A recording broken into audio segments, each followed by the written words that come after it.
I said, baby, 21, so I may drink. Are we live? Are we loud live and in color? I believe that we are, and the color is green for the day.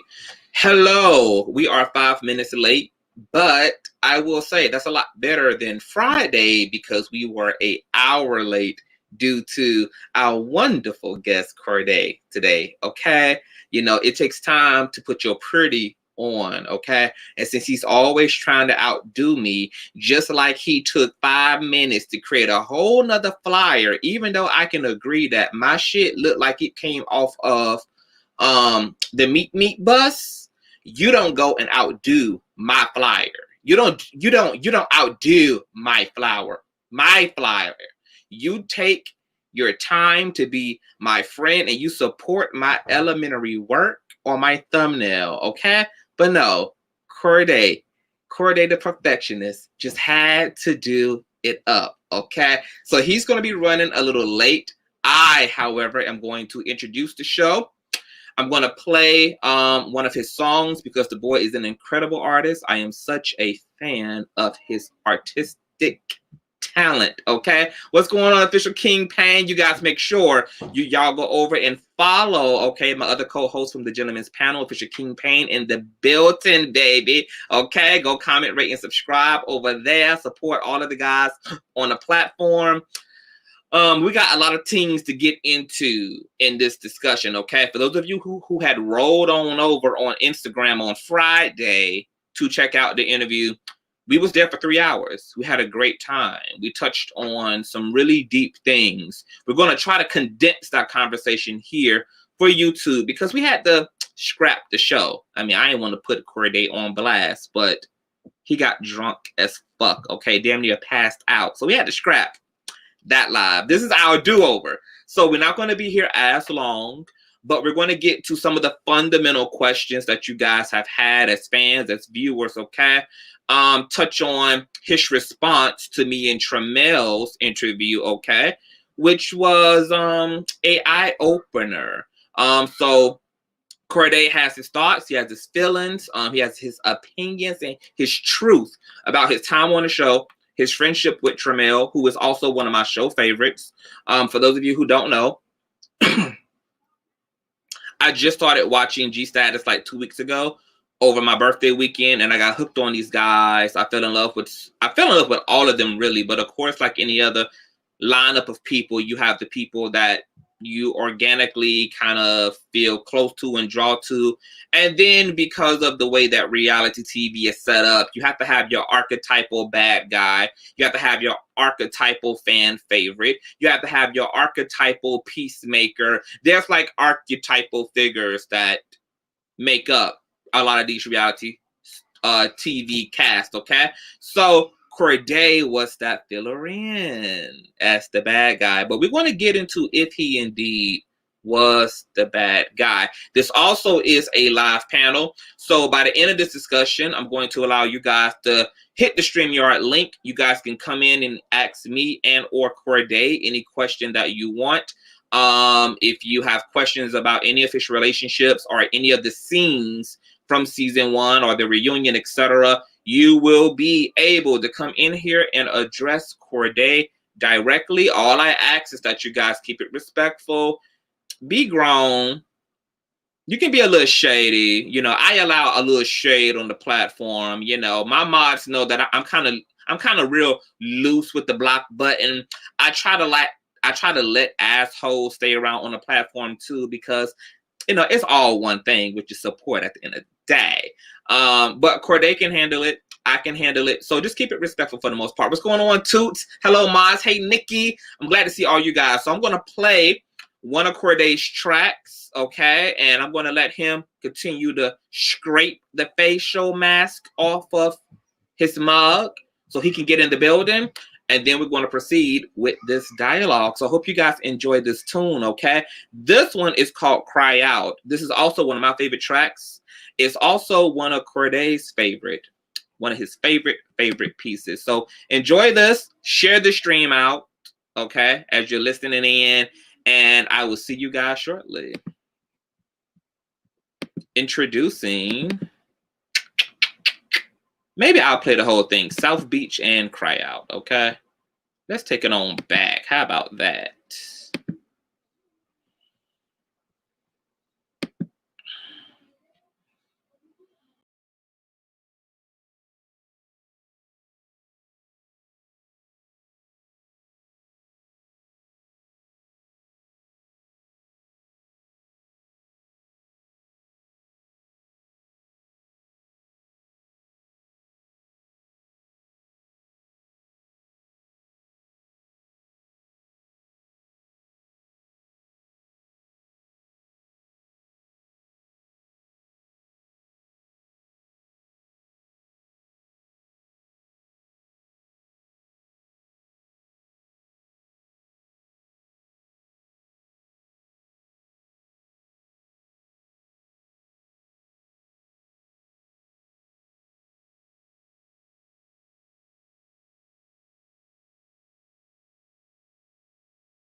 Okay, do you guys know what I just realized I did? Y'all couldn't hear a goddamn thing. I'm in here twerking on a handstand, popping my pussy, and you guys actually couldn't even hear the audio, could you? Let me know if you didn't just hear anything. Did you guys just even hear any of the track playing at all?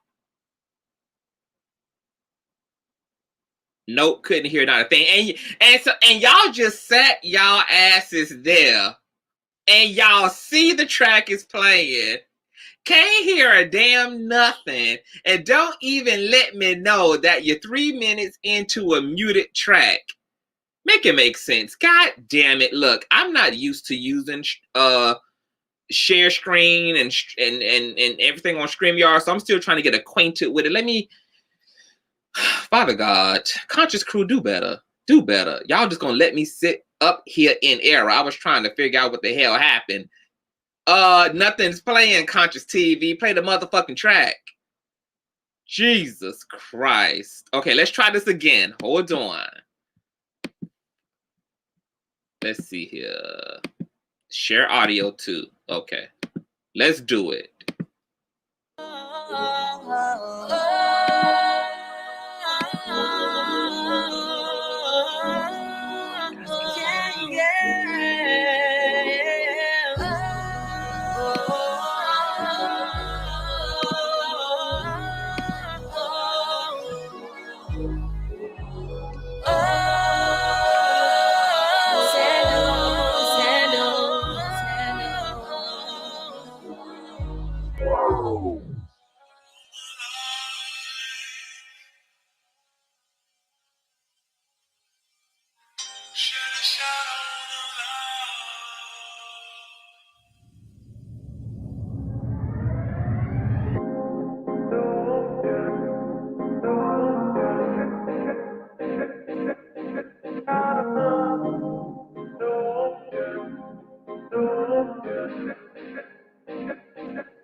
Max out, light it up, match out.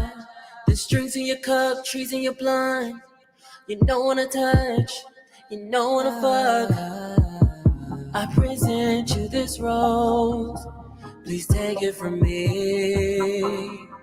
You got my heart beating out my chest, won't you catch it? I can finally see you, release, let me breathe through this. It's 9 o'clock and you're not here, baby. Hear me call out. You're on my phone and I'm all alone, just hear me cry out. There's nothing I won't do. Cry out. There's nothing I won't do. There's nothing I won't do.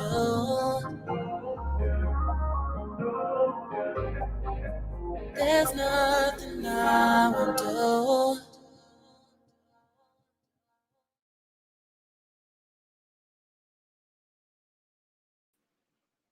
Now, doesn't that track make you just want to fuck somebody else's man? Because I got a real cheating spirit from that song. Like, that song made me want to go commit infidelities. Even though he's talking about some real lovely stuff, something about the feel of that song just makes me want to go sleep, not with my man, but it makes me want to go sleep with your man, okay? So you guys need to go stream, okay? Go stream Cry Out. The whole oh shit. Oh shit. I had to get, let me remove.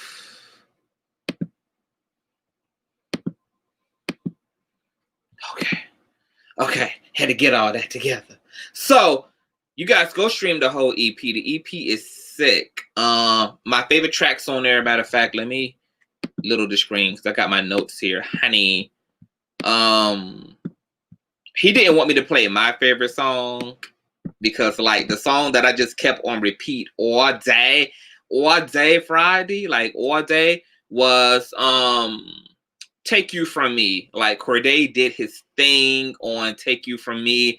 I love that track. It gives me this real like late 1999, early 2000s clean R&B joint. Like I just got my life. I think it's so well produced, so well written, and so well sung. Okay, there's another track on his EP called Drugs, and it gives me like a The Weeknd type of a vibe, like very different, very eccentric. And he just, I don't know, his sound sounds very unique on the song, but I was given like The Weeknd vibes off the track.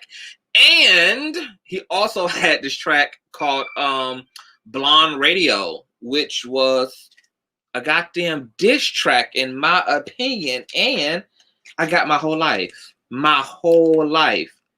Doesn't even sound like Cordae on the track. Like I love the creativity of it. I love the arrogance and the shit talking. It was a really, really, really dope record. So you guys go get the EP. Now let me tell you how messy Cordae is. He had the nerve to text me that that his music was not indeed playing, okay, when you guys allowed it to be mute. And he's on Instagram right now, still putting us in stories, still creating shit, and yet he don't have his ass here. This is the type of fool I lie that I be talking about. Now, all this ain't even necessary. My platform can carry itself, Cordae. So you need to get your ass in the building, okay? So we can give the people what we want. And you know what? I think I just summoned him forth. My God, turn me down in the background. I like to listen to you. Cordae. I'm gonna let you explain to the people why you are fashionably late. At least you're fashionably late instead of just late. I'm like, okay, and now my framing right. Are we gonna do this the right way? We're gonna do this the right way. Yank it up, okay? Pull us in a little bit, like draw us in a little close. Give us an intimate view of Cordae. There you are. I just feel like my lighting is off. No, your lighting is perfect. My lighting is off. My webcam is off. I'm overexposed. I'm the one that got all the issues, okay? Which is why we should have did this on Instagram. No. Like we did Friday, because I live for the Instagram situation. I hate StreamYard. And I hate using my webcam. It's so low quality. Anyway, how are you? I'm dandy. I just feel like am I crooked though? No, you're not. Well, you can pull us in more because I'm sitting up here. You like kind of far away. Let me turn this there. That's this ring light. There we go. See, Cordae was supposed to be in the building 10 minutes earlier so we could like go through all this, but no, that just was too much like right. So of course not. I wish I could actually like see the comments in the thing, but I can't see both. Is there like do you have a separate device, like a tablet? Yeah. So just pull up the live stream. I'm gonna put some of the comments as well on the screen. So now I told the people that at the end of this conversation, we are going to allow the link to be dropped so people can come on and do their thing and speak to you and ask you any questions directly that they need to ask you. So you guys will need to sit through to the end, okay? If you want to talk to the man himself, he's going to be open to all questions and provide whatever answers are necessary. Are you ready for this conversation? I hope so. I mean, so I'm just going to apologize in advance. I'm at my family's house. I'm working out in Charlotte for the next few months. And I'm at my family's house. Everyone's here. So it's going to be people stomping through the house, my mom yelling. It's a whole fest. Look, okay, right. No privacy here. Well, let me apologize as well because I got a house full for the holidays. So you guys going to hear crying babies, hungry babies. You guys going to hear cussing and fussing and fighting and dinosaurs and all type of shit going on. So just forgive me as well. Now, this is a little bit different because I have no champagne. Like no champagne. He ain't gonna be. He actually fell on his face. You guys, he almost fell out of his chair on our initial interview. So we replaced the Budweiser with some H2O for this particular conversation. Stop. I don't drink beer. And okay, all right. Extremely exhausted. So. I had a long week. I had a really long week. You have. I've had a longer week, so I'm pushing through this interview. But before we get here, nail cam, show people these nails. Oh my god, they're so old now. I hope I put lotion on my hands. I love them. Me and Cordae are officially a part of the Male Illuminati Club. The painting of the nails symbolizes our application process through. What inspired you to, because I know that you have said on the show that you love androgyny and you are even attracted to androgynous people and femininity, etc. I will also consider you androgynous as well. Is that something that you would label yourself as? No. I don't know. I've never thought about it like that. I've been called avant. Yeah, I've gotten other terms, but no. Okay. See, they said back up. I can back up. Good. Who told you to back up? Too sweet. She told you to back up. Are you sure she told you to back up? It said back up, Cordae. Okay, yeah, I do see it. Back the hell up. You know what? I was gonna cut somebody out, but since she's a mod, I'm gonna let her talk her shit. But if that was the camera, we both look good. You just like to be up on the camera. No. Well, I can give you guys hair length. Give you guys the length to yeah. I don't know. I don't like sitting this far back. Hold on, let me. Okay. When it processes and gets there, I'll give you like how it looks on my end. I feel like you're into the neutral psychedelic thing that's behind you. Okay. Yes. Right. Okay. So we're good. I still feel like I'm close. Hold on. I don't know. Look, We are, leave it alone. Let's just. First off, we're ridiculous. And You made me this way. I wasn't this extra before I met you. I promise I wasn't this extra before I met Cordae, okay? I'm excited.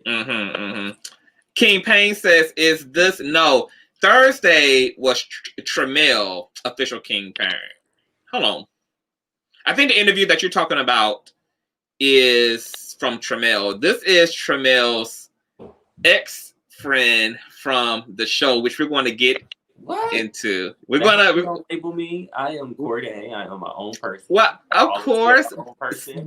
But you know, some people on my platform aren't familiar with the show yet. I'm kind of introducing the show to them, so they're kind of, you know, some of them kind of don't know what's really going on. And yes, he is cute up front in person. Yes, God. Okay, so let's get into it. First of all, what inspires Danelle? What inspires your style? I know that you went to school for fashion. That's very clear and abundant. Where does that love for aesthetic and clothes and beauty come from? I'm very, I don't know. I'm very particular. I love art and I love putting things together. I love freedom of expression, but I love chic and I love class. That's why my aesthetic is has a finish to it. So no, I love beauty. That's why the whole thing. I love beautiful people and I love beauty. So. But it's interesting because you're artistic, and I think that that's what allows you to appreciate androgynous beauty, because like androgynous beauty is kind of like a acquired taste, in my opinion. It's not like the commercial type of a beauty. It's like a strange type of a beauty, which is maybe what makes like a unique beauty. Natural, like you played my song earlier, Cry Out. It's very organic. I'm very natural anyway. Like I love natural, like organic, like I love it. So I think that is the most natural form of beauty. Yeah, I think that androgyny is who we actually all truly are. We've just been taught to identify with the binary. Like we identify either so much as male if we're male or female if we're female. But I think naturally all human beings are kind of a combination of femininity and masculinity expressed in different ways, whether that be through mannerisms, whether it be through aesthetic, whether it be through the way you think, because there is a feminine way of thinking about the world, and there's a masculine way of thinking about things as well, which is why we need both men and women and masculine and feminine. But maybe that's a conversation for another day. Would you consider me androgynous? Because I get different titles and different labels depending on who's observing me. I definitely would just consider you eccentric, forward pushing, free, and just gorgeous. Oh God! Don't flatter me, Cordae. Just because you are an hour late again, don't flatter me, okay? I am only 15. Okay, and you know what? An official King Payne is throwing me hellified shade. He's throwing me hellified shade in the comment section. Just keep that same energy, King Payne. When I see you Thursday, keep that same energy, because he is really trying to give me the business right now. Cordae needs to be mic'd. Can't hardly hear him. I can hear you just fine. Can you guys hear Cordae just fine? I can hear him just fine. Like, is everybody having that same experience before we get any further? Yeah, I thought I was pretty. I mean, I can hear you, but I do have on Bluetooth microphones and headphones and shit, so you sound loud to me. Okay. They just talks like, yeah, I do. I'm very. Yeah, he's a very soft-spoken shader. Like, his shade is very. His shade has a nice pace to it. You know, he takes his time executing. He ain't loud and ratchet like me. Cordae just talks like that. Okay. So and also, again, I am at my family's house, so y'all get to have a clean version of me. A clean, sober version. Nice. Okay, so tell us a little bit about where you're from and what is your zodiac, because I have a mystical audience. They always want to know what people's signs are. I know what your sign is, but where you're from and what's your sign? I'm a Sagittarius. And okay, so wait, before put a pin in it. What does it mean that you are a Sagittarius? I am a Sagittarius in every way. I all forward of human sexuality, of being just in your true self, very honest, very forward, very. Sometimes I can be a little too black and white. Yeah, yeah, and I'm very fun, very exciting. I'm a go-getter, party starter, and I am the party as well. Okay, all right. What land is native to you? Are you from Georgia or? Oh no, I'm from Charlotte, North Carolina. Yeah. Okay, Charlotte. So You know, Charlotte. I'm back here. Like I'm back here for work, and I went to Georgia to go get more work. So it's crazy. But here we are. Well, you know, I'm in the Carolinas too, and it's interesting because we would go like shop in Charlotte, and I would always, as a South Carolinian, I would always say that Charlotte was like the realm right before Atlanta. Like it's a nice buffer between South Carolina and Atlanta. Like it's not as fast paced as Atlanta, but it still has that kind of big city like aesthetic and dynamic. Would you say that as somebody who has now lived in Charlotte and Atlanta that they kind of have a lot of similarities? I feel like now more than ever they have a lot more similarities now. But before I left, before I left, it was super boring. I just felt like I was sitting here getting old, and the excitement level was just like snooze. Not there. Yeah, that's South Carolina all day. So what inspired then your move to Atlanta, and what was your expectations out of moving to Atlanta? Oh, well, I went to Atlanta because I needed to be challenged musically. I wanted to share my music with more people live, and that's why I went. And I enjoyed being in Atlanta the first, couple of years. And I made a lot of good moves, a lot of strides, and yeah. Okay. All right. So before we up a little bit, I feel like we need to have like a moment, like we need some what of like bust out like dance moment. I feel like you need. Do you want to give us a little virtual performance? I feel like you need to play a song, and we need to like liven this. It is live and up. We already hella late. What do you need? No, don't be trying to substitute the champagne, okay? No, we need to have a dance off. No, we don't need to have a dance off with 30 inches of hair hanging down off of my face. Makes all that more exciting. Yeah, but then when I have to like put it all back in place and get it all back perfect so that this interview can go seamlessly, it's going to be annoying because I'm going to swing this shit like Beyonce on her Dangerously in Love on the Run tour. Like, I'm going to get it in and whip your ass in that dance competition.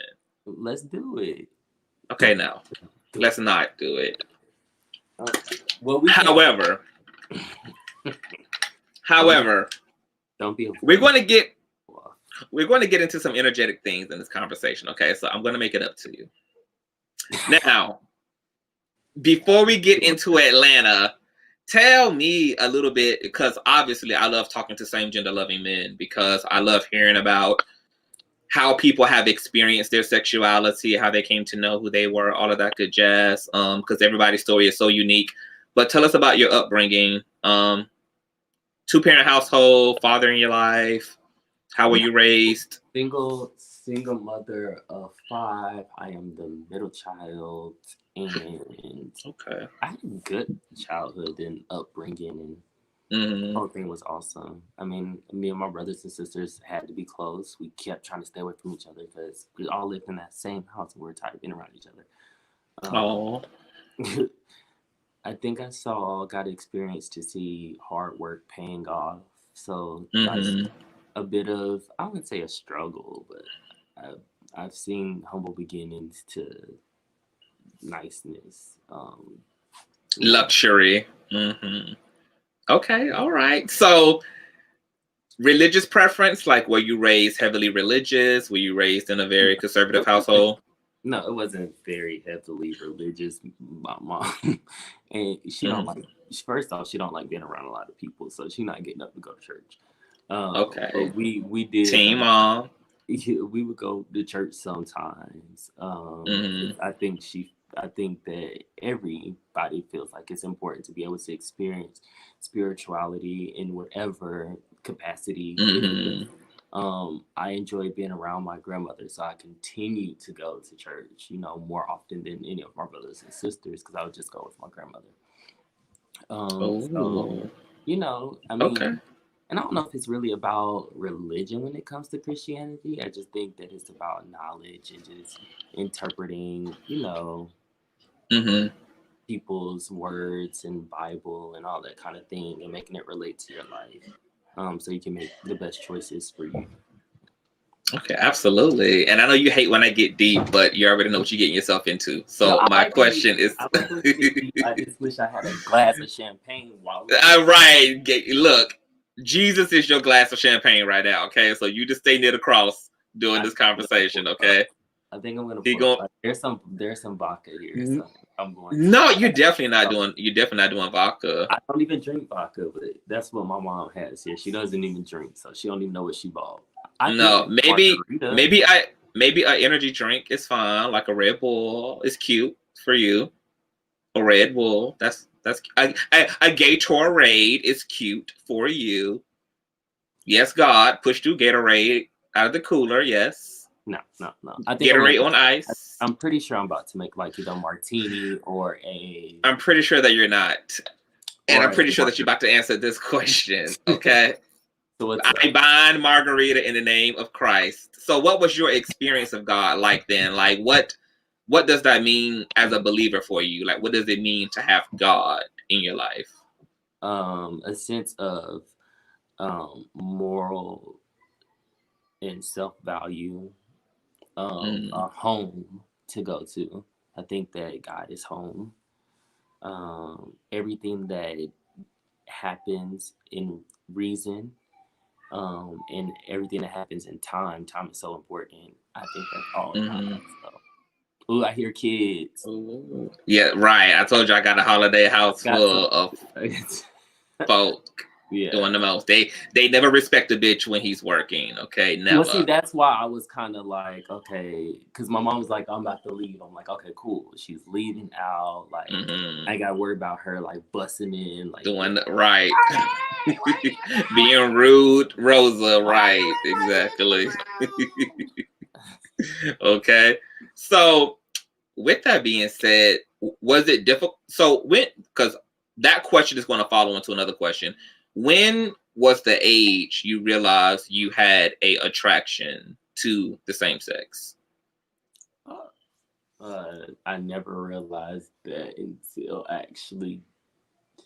I don't know. That's a hard question because I don't think we ever really realize it. It's just what it is, in a sense. I didn't have that experience. I can see how that's the case. Yeah, I can see how that's the case. I literally don't remember that experience. I remember my first time. Right. Well, I would hope that you did remember your first time, young man. My God. I would hope so. I think that's the only thing, because I never experimented or experienced it before that. So okay. So your first time was like your first of all times. Like it was first for everything across the board. My first time was the first person I crushed on. So I believe that was an experience that happened in high school, right? I was graduating high school. I was 17 and a half, 18. Okay. Okay. Yeah. So by the time that happens, with you also already being acquainted with religion, did you ever go through a conflict like many LGBT individuals do when it comes to religion and their sexual orientation, or was that not an obstacle for you? No. No, because I have already, at that point, I knew what religion meant to me, and I knew what self-declaration and happiness meant for me. And I realized that I need to have experiences to grow and be a better man or be a man, and just to be human. And with every experience, mistake, and sin, they've already been paid for if we're going to think about it religiously. So I'm good. Come on, preacher Cordae. Preach, Cordae. Okay. I'm not pretty sure. Apparently. Okay, so tell us more about this. Tell us a little bit more about this first experience. Like, what were your thoughts after coming into all of those emotions and coming into such an experience? It was bomb because I had a crush, and it was on one of them guys that you think that it's just never gonna be them. There, he was MVP, like football and wrestling, and so I didn't really think, you know, we would be together or do anything, or whatever the case is. Experience, but it was a ongoing first long experience. So yes, that's all about that.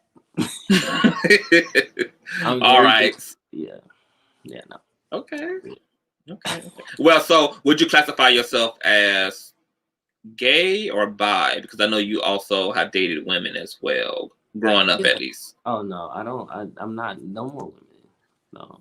Okay, so they were more so beards. Got it, women. Back the hell up off them. No. I've never felt like I needed to. I'm an extremist already. You already see how I feel. Like, I do what I want to do when I want to do it, how I want to do it. It's going to be the way I want it to be. So I'm never going to be like, oh my God, I gotta like have a girlfriend to do this. No, the girlfriend I had, we are still like close. I wouldn't say close friends, but we're really good friends to this day. Her name's Alyssa Harris, and we did everything under the sun.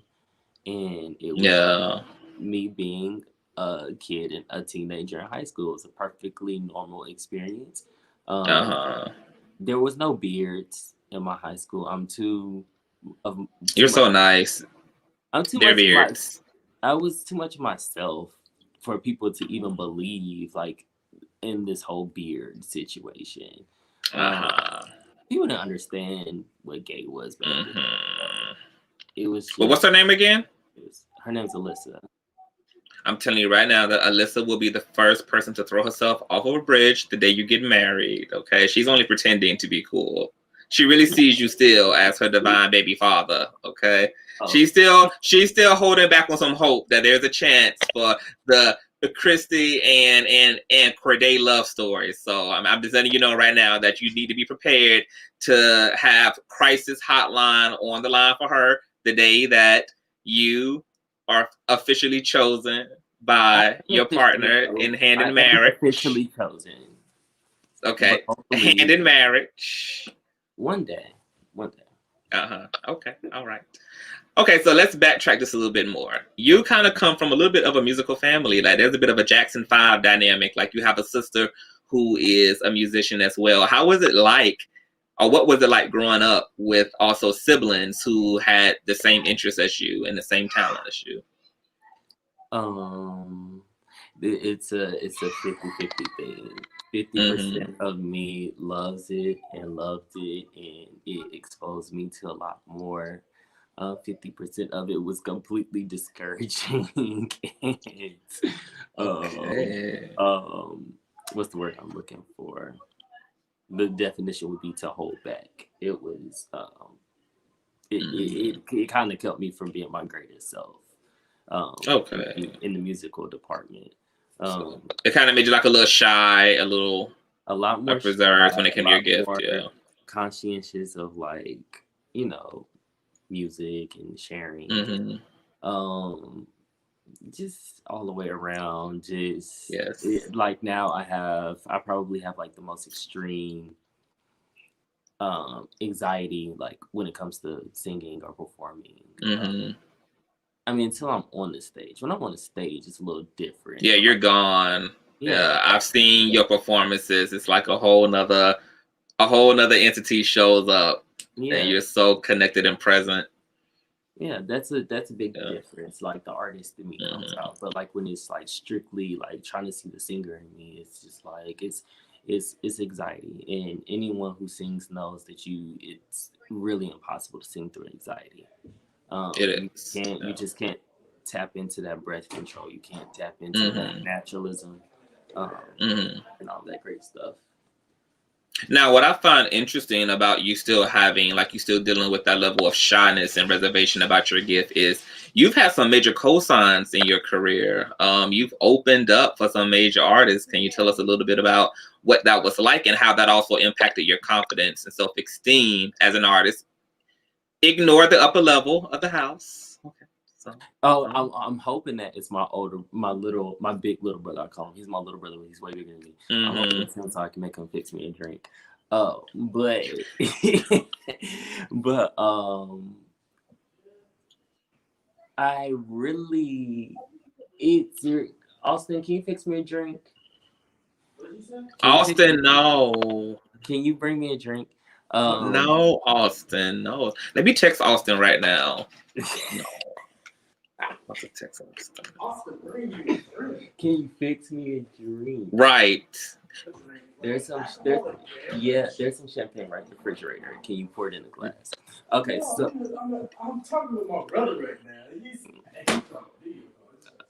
now. So hey everybody in there. First off, let me acknowledge y'all. Thanks for tuning in, and thanks for TV for this very moment that we've been waiting for. But to answer the question, so coming up, being shy, having that type of anxiety, but still really, really pursuing it hard. I almost felt like I was like sneaking behind my family's back and doing music because I was really not really inviting them to stuff.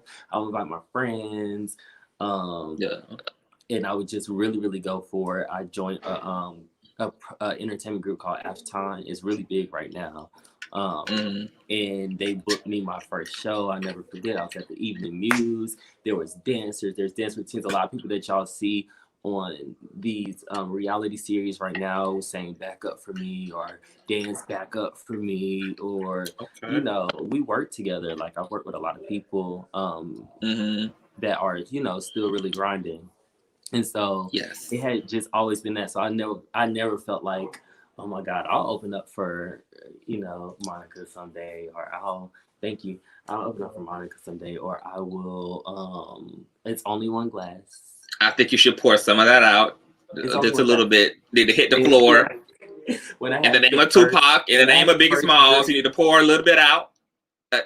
Not down your throat. I meant onto the carpet. And it's flat. It's flat, promise. Okay. So anyway, so I never thought like, okay, I would, open for Monica, or I would sing next to people that I looked up to. Well, not looked up to, but I just saw on TV growing up, like Sammy and Dondria and just Tyga and all of these people. I never thought that I would be in the same room as them, because I'm just like, I'm gonna be like, somebody who's just pursuing it. It's gonna be fun, and maybe one day I'll get paid. But it turned from that to it's really, really, really like serious. Like people are showing up. Like it's a lot of people. A lot of people are showing up. A lot of people are like, oh my God, you do so great, and all of those things. And then it started becoming like recording. And actually, the first manager I worked with, his name is Jay Harris. He is now Janet Jackson's manager. Shout out to Jay Harris. Yeah. And at one point he wanted to like sign me as his artist, but you have to pay managers, right? Right. And he wanted, at that time, he wanted $500 a month. And at that point, like to me, $500, like, I mean, it takes me 2 weeks to make $500. I can't get $500 a month. And so I started, the normal Cordae came out like, okay, so what are you doing? Like, who am I going to be in front of? How many people are you putting me in front of a month? And like, that started coming out. Yeah. And he was just like, look, we good. Like, right. I'll fix you up with this producer. You go record your song in New York, and look. It's fine. You can't afford me, but I'll still throw you a lust. I'll throw you something to get you going. Yeah. But it goes to show that people start somewhere in the distance that they go. Because of course he's worked with a ton of people. Just right now he's with Janet Jackson. Had I known he was gonna be with Janet Jackson now, I would have came up with that $500. No, I think I think it worked out the same. I think it works out the same. You and him are going to come full circle. Like who you saw. We talked to this. Yeah, for sure. His name is Joey Harris, so y'all should look him up and support him and support his artist and all that kind of thing. No, we talked to this day. It's just like it's always dope for me. Like people don't understand. Like I'm very supportive of other people who really grind for it, and like you can see them really work. And it's always so like it's a come to light moment to see people like really like succeed, and it makes you feel like, oh wow, like you can really do it. So that's what made me audition for Monica and get that good gig. That's what made me audition to get into School of Music at HBCU and get that gig. Yes, God, shout out HBCU. Okay, it just shutting shit down. It's kept me booked. When I moved to Atlanta, again, I was new to Atlanta, so I didn't think. I said it in my confessional. I didn't think anybody knew, like anybody knew of me. People knew me. Like I would do open mics every week. I didn't care if people didn't like me, not anything like that. Like I knew I only get better. I can't get any worse. Right. So I would do open mics every week. I would do Tuesday Apache, Thursday Mix, Sunday they used to have something every other Sunday. I can't remember what it was called. But I would do 3 a week. And then I would, in between that, I would do karaoke's. And the karaoke's in Atlanta are like for singers. Like all the great singers come out and we just all kind of. I know. I've been to some of the karaoke's, embarrassing myself in Atlanta. So but that's a story for another day. But people are super supportive and they love you. And so when I started doing my own shows, when I started headlining like little things promoters would throw, like what you saw on the show GSTATUS, and when I did like my album, my listening parties and stuff, everybody would come out, and every single time I would not anticipate these crowds. Right. It's never been a time where I've been so arrogant to where I'm like, oh my God, this is I ain't got to worry about it. They're gonna be there. And even though everybody always says they're always going to show up, Cordae, don't worry about the people. You just worry about the art. Right. I've always been like, oh my God, if nobody shows up, it's going to be so embarrassing. Blah, blah, blah. Especially even all the extraness you was doing, even just to get here. I was just like, if you don't bring your ass, Cordae, if you don't bring your ass. But every single time I've been so like blessed just to have always. Hold on, wait a minute. Excuse me, Dre Simba. I like you, but shut the hell up, okay? My are not that loud, Dre Simba. Welcome, Dre Simba, into the chat, you guys. Dre Simba is another cast member, okay, from season 1 and season 2, whipping ass and taking names, honey. He gave us. I can't. He gave us the climax. He gave us the climax of these seasons. Okay, so shout out to Dre Simba in the chat. He was a very climactic moment. Lots of climactic moments with Dre Simba. But really, like that's just been my experience in Atlanta. So when people, get into these chats and get onto the show and comments and stuff, it's like, bro, you don't know me. You have no idea what I've done, and I will prove you wrong every single time. All that trash and stuff that happened throughout the season. I had a listening party December the 5th after the season had wrapped and people had already saw everything.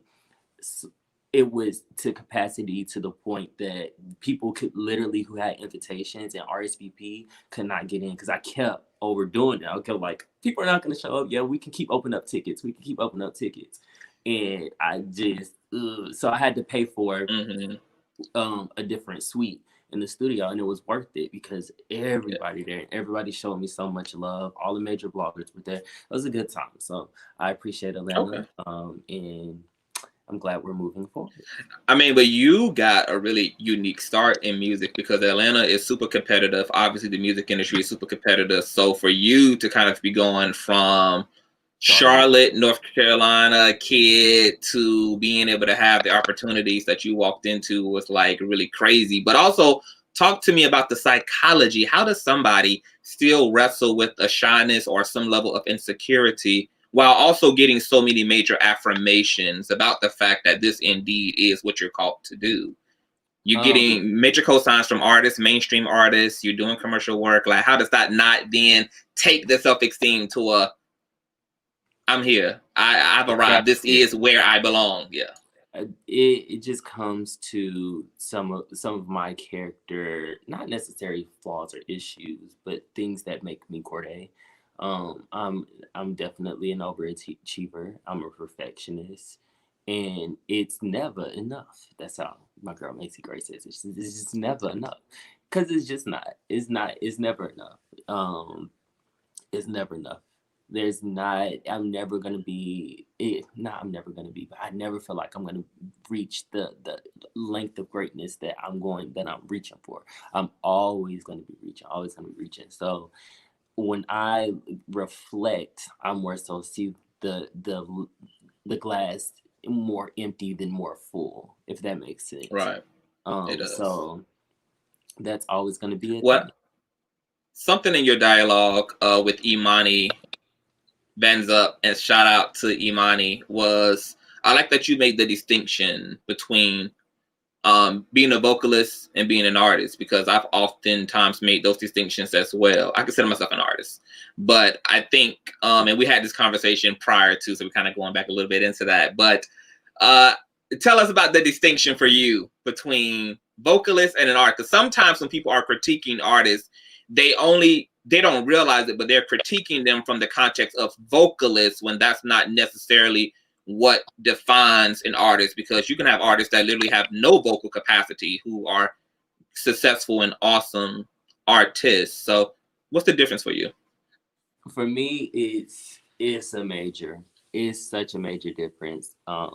Throughout my time in the public eye, i.e. GSTATUS, I found myself completely defensive of people's opinions of my artistry. But I've been co-signed by people they love, like Brandy and those type of people, which I've posted. I get thousands and thousands of streams that are legit, and I've posted. So I had to ask myself, like, why? Why do people love me? Like, why? Yeah, we see it's some vocalists upstairs, they're letting us know. That's my mom talking to my my niece. But I had to realize that your artistry it outweighs. I talked to this my friend. His name is Dorikus, and he's a celebrity hairstylist for Fantasia. And he told me, he was just like, your gift is your gift, but your passion is what gets you to the money or the goal or to the fulfillment. And our artistry is our passion. That's that passion behind the gift. That's the extra that we do, the clothes, the look, the nails, the articulation, the values and the morals and the, just all of those things that make us great is that passion. It's that artistry. And so I always have saw myself outweighing artistry versus being a vocalist. We have plenty of vocalists out there, and they just have not succeeded beyond people who I just think are horrible singers. The Queen of Soul, like right now, unfortunately for me, isn't an amazing singer at all, by far. Half of the singers that are out right now you don't even really know what they sound like. There's a lot of monotone singing, and that's fine because it's their artistry. It's what makes them great. The writing that goes into it, the way that they bring that, vision to life. So. Okay. Well, I want to throw some names at you real quick and give me whether they're vocalists, artists, what's your thoughts? Sierra. Artist. And it's so funny, like Sierra, she's an artist, but if you listen to Sierra's very first album, the Goodies album, it was my favorite album. I don't think people really realize that she only had like a few dance songs on there. Everything else was really, really R&B. And it wasn't the fact that she didn't sound amazing. It was the fact that her effort, like if you literally listen to Sierra's first album and listen to every other album, she actually gave a vocal effort. You hear more harmonies, you hear more like written lyricism. You hear more of a huskiness to her as well. Her song with R. Kelly. Oh God. Oh yeah. Not him in particular, but the music behind it. Other chicks. She had some really good songs on that. I cannot stand her debut album, but I think the album where she showed the fuck up and she let her pussy hang low was Fantasy Ride. Fantasy Ride was Sierra's best body of work. I think visually, right? Huh?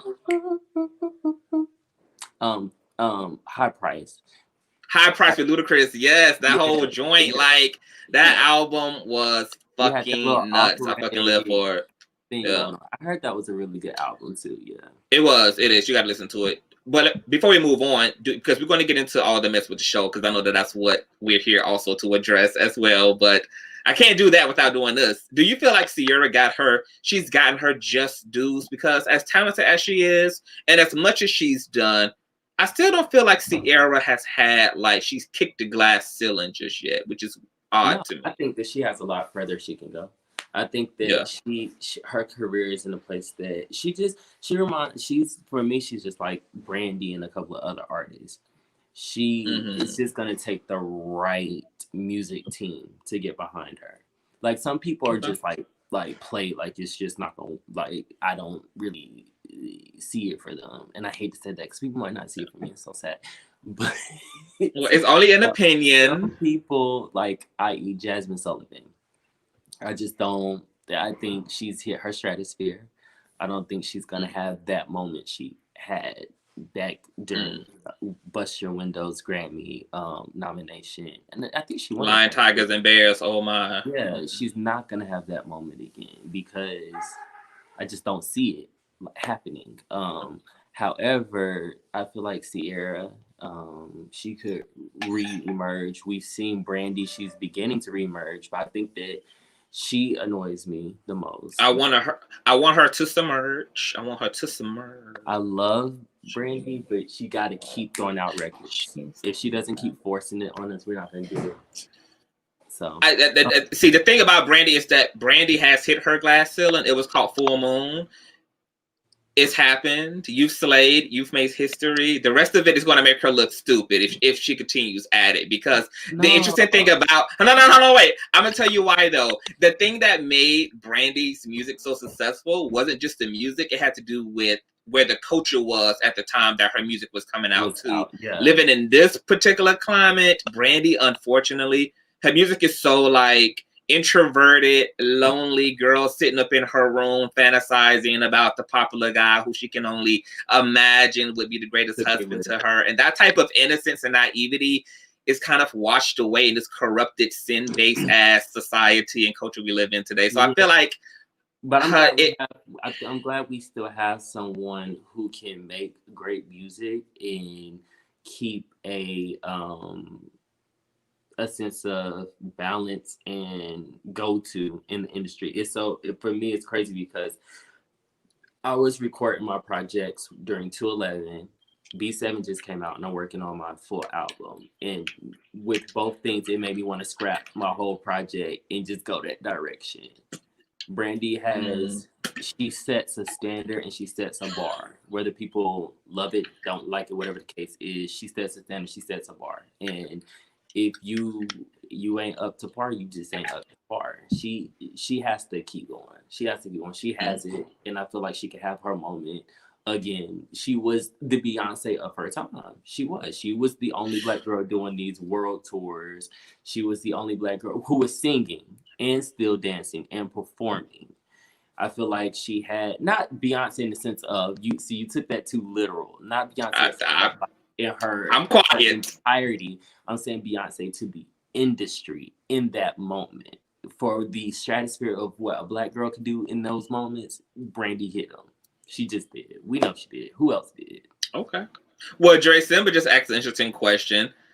Who, Ashanti and Keisha Cole? Keisha. And I don't even like Keisha Cole like that because she disrespected one of my faves. But Who? if I go listen to all of Michelle Williams. But if I go listen to Keisha everybody Cole, has disrespected your fave in that case. Stop. Unfortunately. I will exit. Calm down. Goodbye. Mm-hmm. No, like seriously, Keisha Cole's like her first album. But see, and Keisha Cole album, Sierra's album, all Fantasia's album, they were all at the same time. Good stuff. But I think Keisha Cole definitely has Ashanti by far. Ashanti's vocal ability in her songs match. She sings like a girl who knows that she's not a singer, and she sings like a girl who relies completely on her sexuality. Whereas Keisha Cole, she might not be the best singer, but she gonna try. Like that effort, you can hear her music, in my opinion. Okay, well, when you want a career, don't do effort. I think you muted yourself, Cordae. We can't hear you. See, that's Trade calling. Somebody calling, interrupting the stream. You might have to come back out and come back in. There you go. No. Okay, so while we let Cordae deal with Trade interrupting his interview, I'm going to drag. Nope, still can't hear you. There you go. So yeah, Keisha Cole, don't try to sing live, girl. Just sing to a backing track. It's okay. Sing to the studio version of your records. It's okay because you sound like a struggling parakeet when you sing live, girl. Now, I will say on the versus battle, I think Ashanti's going to snag the verses simply because Ashanti has more memorable music. Like we was getting Ashanti in like the early mid 2000s, Ja Rule, Murder Inc. So I think Ashanti gonna snag that versus battle. Oh, you're back. No, it's doing that thing it was doing the other day now. What? Talking about the sound? No, you're good. You good? Don't mess up with anything. Okay. All right, we're back. A little quick secret. We tried this on right. Look, it was just not working for us. So we are. That's the past, Cordae. We're not going to talk about. I'm sorry. We're not going to talk about the past. Okay. Okay. So let's skimmish through. Let's rummage through a few more artists. Okay. Okay. Janet Jackson. Love. Okay. I Get So Lonely is my I Get So Lonely, and I Want to Rock With You. I Want to Rock With You, the video. Her choreography for I Want to Rock With You is sickening. Sick, but okay. Now Trade is calling you because he can't reach me. That was my friend, Doc, which I know he sees my Instagram, so I don't know why. Hold on, real quick. Hold on. Oh, we'll take a break because I need another drink. Hey, Trade. I'm in an interview. I'm gonna call you back. Okay. All right. Bye. Trade always want to interrupt the bitch when a bitch is out here getting her coin. Girl. I think Cordae went to go grab something to get drunk off of. What were we talking about? Let me read these comments. They the perfect pretty couple. Who was perfect and pretty? Rummaging through Jesse, seriously. Ashanti gonna have to tap in Ja Rule to win. No. You know what? No. She just don't have it. That first album was cute, and it was cute, but against Keisha Cole, but against I Changed My Mind, Over and Over, Just Like You, Rain on Me. Let me tell you, when Ashanti's catalog comes ripping through the speakers, we're gonna have the same nostalgic moment that we had when Brandy and Monica did her shit. It's gonna take me back to the day where I was having to run down to the police station to put restraining orders on my man because I was going through that whole Lorenzo Tate shit. Like she gonna bring back domestic. I mean, those were the days. Keisha Cole don't give you those were the days. She has good, like it aesthetically sounds definitely has good, better. But written music and But very Ashanti moment. value. But Ashanti's music has moments written in it, like moments were happening in your life when Ashanti. Well, you know what? I will say happening. Ashanti was a era. She was an era. She was an era. Okay. Luckily, she was the makeup for the late Aaliyah. A sorry one, but she was an era. Everybody knows that era, and that I can agree with.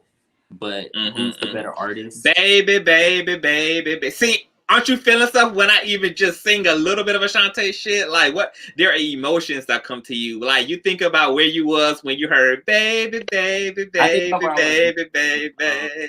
When that song, when Keisha Cole comes on, I'm sorry. Oh my God, those drives. I remember those drives. I do. Maybe you were too busy doing homework when Ashanti's music came out. Like, maybe you kind of missed the Ashanti reign. I was not. I was. Maybe you were still getting that geometry extracurricular credit going for yourself when Ashanti's life was happening. Geometry, but whatever. Well, you know, my money's on Keisha Cole's Slaw Dog. Okay, all right. I don't like Keisha Cole's Slaw Dog. Okay, well, let's get in some of these white stars. What about Madonna? Nope. Don't like it, don't see it, don't want it, don't need it. My favorite white artist is like Ellie Goulding, Lynn. Okay, but hold on. Can we put a pin in it? Go listen to Lynn and Stella. Okay, I'll listen to Lynn and Stella, but I'm interested to know why you giving all this fever to Madonna. I mean, she would be a quintessential artist. She's like a white woman, but she's like a white woman's version of a quintessential artist, right? Yeah, she's not my favorite. Okay, what about somebody who's put a Lady Gaga in? I love Lady Gaga when she first came out. She would sing. Mm-hmm. I remember her acoustic versions to Paparazzi and just all of those. Oof, yeah, I loved her. Okay, Britney Spears.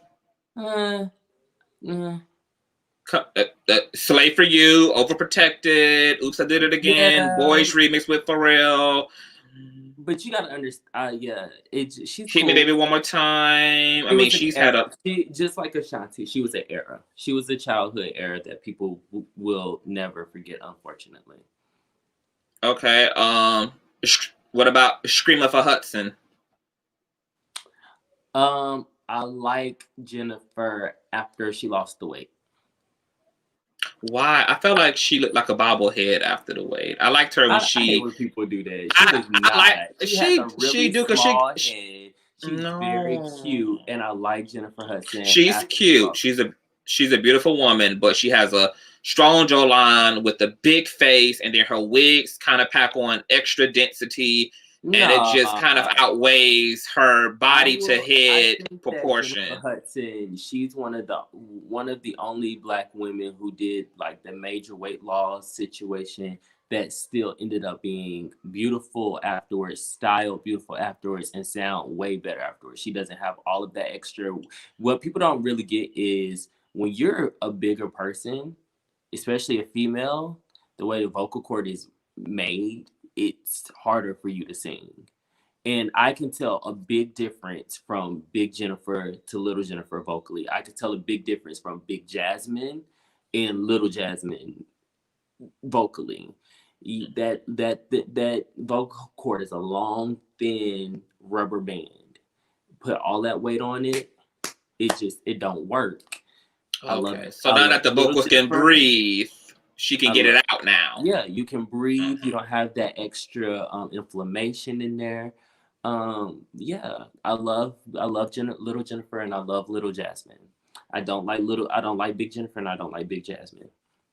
I like Big Jennifer because I feel like her best album was her first album. Her debut album was insane. I'm not talking about music catalog. I don't like. Okay, you talking about vocal? You talking about performance? Technical, I'm a YouTube person. I'm a YouTube fanatic. Like I watch everything live. I love live performances. If it's not live, I really, just don't really watch it like that. Okay. Let's move on. Okay. All right. Let's move on. So what? Because we about to get. Me and you can go for a while. We can. I know. We do this. But this is the most time disagreeing with artists, though. But you put some weird ones out there. You're right. Let me give you two. Okay. All right. So we're gonna flip this interview. Can we switch? Okay. Just for a moment. Yes. Mm-hmm. Okay. No, we can't actually do that. Okay. So I'm gonna give you Rihanna versus Ciara. Rihanna. Okay. Why Rihanna? Ability. Oh, I'm almost scared to answer that because I'm gonna sound like a superficial bitch. Like my truth is gonna be scolding. But Rihanna, just because Rihanna. Okay. Well, no, I'm going to condense it. The truth is, Rihanna actually has it. And that's something that just separates her and that puts her in a league of her own, not only from Ciara, but from everybody, including Beyonce, which is why she was able to reign next to Beyonce rather than be kind of overtaken by Beyonce, because she actually has that it too. So she's been able to transcend a lot of the obstacles that a lot of other artists have not, because that it factor is helping her ride that wave successfully. And I mean, the girl is just, first of all, she's gorgeous. She can do, I mean, Ciara is gorgeous too. She's modeled. But everything about Rihanna, it just works for everything. Like, it works for beauty. It works for acting. It works for music. Her sound is everything. She can do, she's done every genre of music. What we also have to look at is who's the true artist. And that's really that'd be hard. Rihanna for me. That's really hard. It's really hard because when you say Rihanna, you got to also realize literally how Rihanna's team works. And I just know this from behind the scenes, and you can also just look it up and look up a lot of her hits. Someone literally, i.e. Sia, records a song and she literally goes in and copies it. She doesn't write it. She doesn't arrange it. She doesn't produce it. She literally copies it. Everything's, for example, Diamonds. This is not the only song she's done it on. Most of her singles, she does it. They go in, they record the vocals, they lay the vocals down, and she literally goes back and copies everything. So we come from an entertainment industry where you notice, like, people that are on their heights is when the label and the professionals are running their career. And then if you look at interviews, as soon as you've seen people's careers start like dwindling down and album sales stop coming in and like the promotionals and stuff stop, is when they say, oh yeah, I was able to take over my project. I was able to be more in control. Rihanna never has taken that step. She's always let people literally send her 50 demos. And she has it. Obviously, she has the it factor. She has an ear. Like, you don't have to be a singer to know what it should look like and what it should sound like. So I feel like she chooses the best songs for her. She does a really great job with that. And I feel like I don't really love her performances. I think she's like, but yeah. So I for me, I can agree with that. Because Rihanna made better choices. However, I think Ciara made more artistic choices. Hey, nephew. I think Ciara is more talented as a entertainer than Rihanna is, but Rihanna is more palatable and kind of idealistic, which is why you can shape her so perfectly, and it works for her. So I like Ciara more as an entertainer, but I like Rihanna more as like just as a Barbie doll entertainer. Like, she's just, it's all well packaged. So I get it. Now you got one more for me, and then we're moving on. Okay. Let's go neck for neck. Okay. Adele or Beyonce? What type of shit? What type of witchcraft you just did right there with that question? We're going artistry. We're talking about artistry. I don't care about mainstream artistry. That wasn't even. That's like comparing apples to rocks. Like, there's not even you can't even. Who's the rock? That's not even. Who's the rocks? Is that even? Do I even have to say? Who's the rocks? Do I even have to say who is the rock? who I don't even have to say who's a rock. You're talking about Beyonce, the epitome of not only vocalist, but right, the epitome of the divine, like encompasses both vocal and artistry. I seen some Adele stuff in the comments. Okay. Now I live for Adele though. Like I love her. I have all of her records. She's enjoyable. Okay, next. Well, see, my opinion on it is I can listen to an Adele album, but I cannot for the life of me sit and listen to a Beyonce album. Now, I can watch every Beyonce That's true. Yeah. I can watch every Beyonce performance over and over and over and over again. Mm-hmm. But listen to Beyonce album, I can't do it. I don't feel like her albums really do anything for me. And maybe it's because she set such a high standard on a live record. So no, I feel like it's because Beyonce sometimes just has poor choice in music. Like, it's crazy that she, like, her music, it's always a hit and miss with her songs. Like, you're either going to like it or not like it. And I'm just like, Beyonce, why you keep that ear? Like, that ear that you had on Check Up On It, keep that ear for your whole record. That ear you had for Say My Name, like keep that same ear, because her albums, they just fall flat. Okay, all right. One more, Michelle or Kelly. And I'm talking about talent. I almost feel like that's unfair too. My gosh. Have you listened to a Michelle record? I have. Her first album is like literally gave my life to Christ off of Michelle Williams' first. Like, I love her first album. It is the spiritual shit. But that's why I feel it's kind of stuck, because they're so, Michelle and Kelly so. This is why I do the comparison thing with them, is because outside of the group and inside of the group, Michelle, in my opinion, stands alone. Mm-hmm. Like, if you listen to her records, yeah, her voice is distinctive or whatever, but like vocally and what she does, background vocals, writing, and all of the stuff that she does on a record is completely distant from Destiny's Child. Kelly literally sounds like she should just be in a group when she goes solo, in my opinion. That's true. But you know, though, I think you just hit on something. I think they all have that. I think that they all make up a great collective, but they all have something very unique individually too. Because Kelly just doesn't have put on a record right now where Kelly sound. We can go verses. Put on a record right now where Kelly sounds any different from what she sounds like in the group, where she actually hits some type of a stratosphere. And I could put on a couple of records that Michelle is completely blanking on a record. And the thing is, people like hate her, but like I've been in the car with friends and stuff, and I'll play a record and they be like, who is this? Is this Kiera Sheard? Or like they will think that it's somebody completely talented, but completely different. And they won't know who it is. I get what you're saying, but the issue is they're so distinctive that also it is also argued that Michelle can't do what Kelly do. Like, could you imagine Michelle on the Motivation record instead of Kelly? Absolutely not. It would not have worked at all. That's what I'm saying. I can never imagine Kelly trying to sing. We can even go to Michelle's R&B record. I can never imagine her trying to sing "Thank You" or Kelly just for me is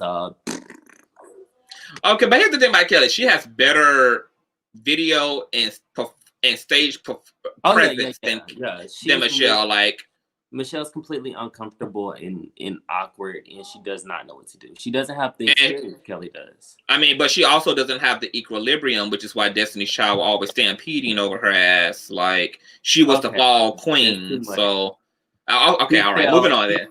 She fell one time, and all of them have fell on stage. She just happened to fall in the group.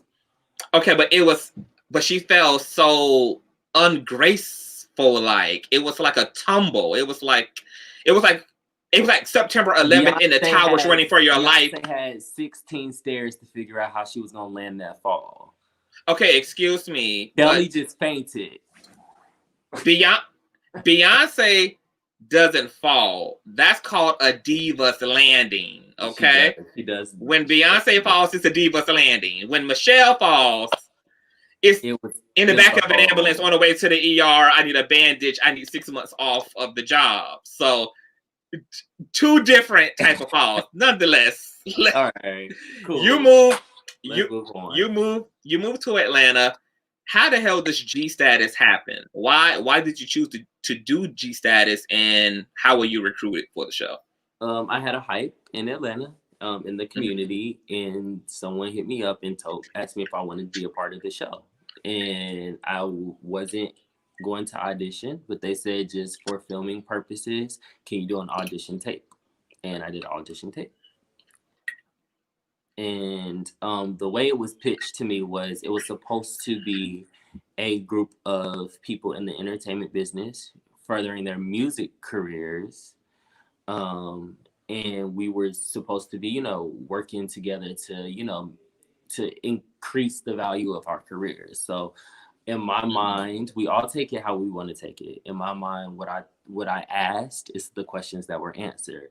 Am I going to be meeting like dope producers, other singers and songwriters to collab with, and whatever, because that's what my interest was. And yeah, so that's how I got involved. Okay, well, with you saying that's the way it was pitched to you, that explains some of what seemed to be your disinterested energy in a lot of the season, where you were just kind of like in a daze of, what the fuck is this? Why am I here? What is really going on? But now that you explained that you came into this thinking that you were going to be amongst a really passionate group of movers and shakers who were really serious about their work, now I get why you just found some of the activity or some of the like group dynamic to be kind of like void of any substance. With that being said, before we get into how you got into contact with me and what brought us into proximity to each other, so is the audience right about their perception of, you came off disinterested, standoffish, kind of like over it? Would that be a true, then accurate interpretation of Cordae? So it was going into the mindset of like completely like business minded. And I am like I've explained at the beginning, I'm an overachiever. I have a really strong passion for music, creativity, the business, and doing that. Like, just that's something I love about the industry.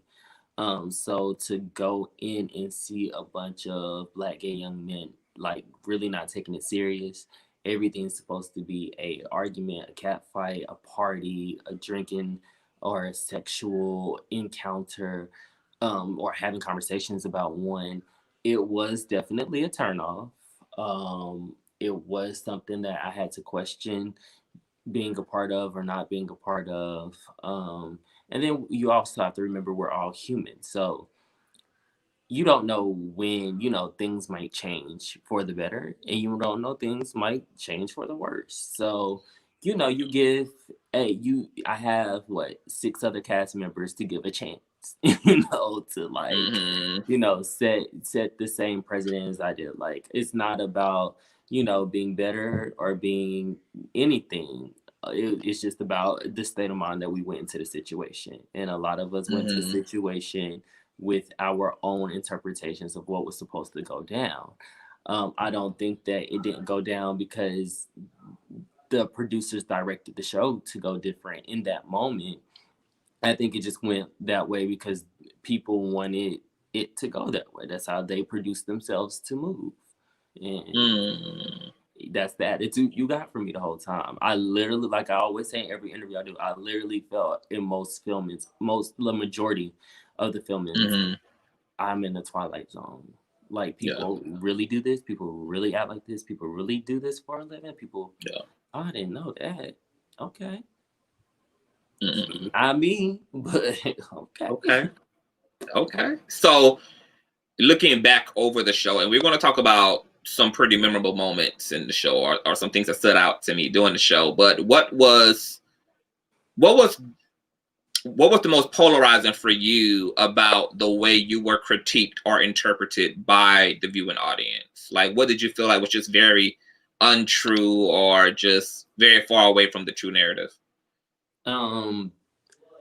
that I'm a negative, just like disgusting, mean, arrogant person, that I'm this narcissist.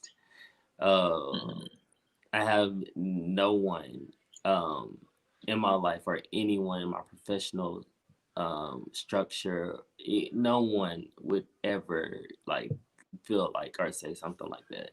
And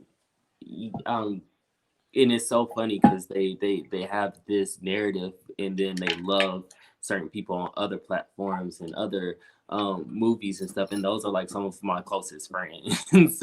Not closest friends, but like we're tight. Like they've worked with me on many projects and that kind of thing.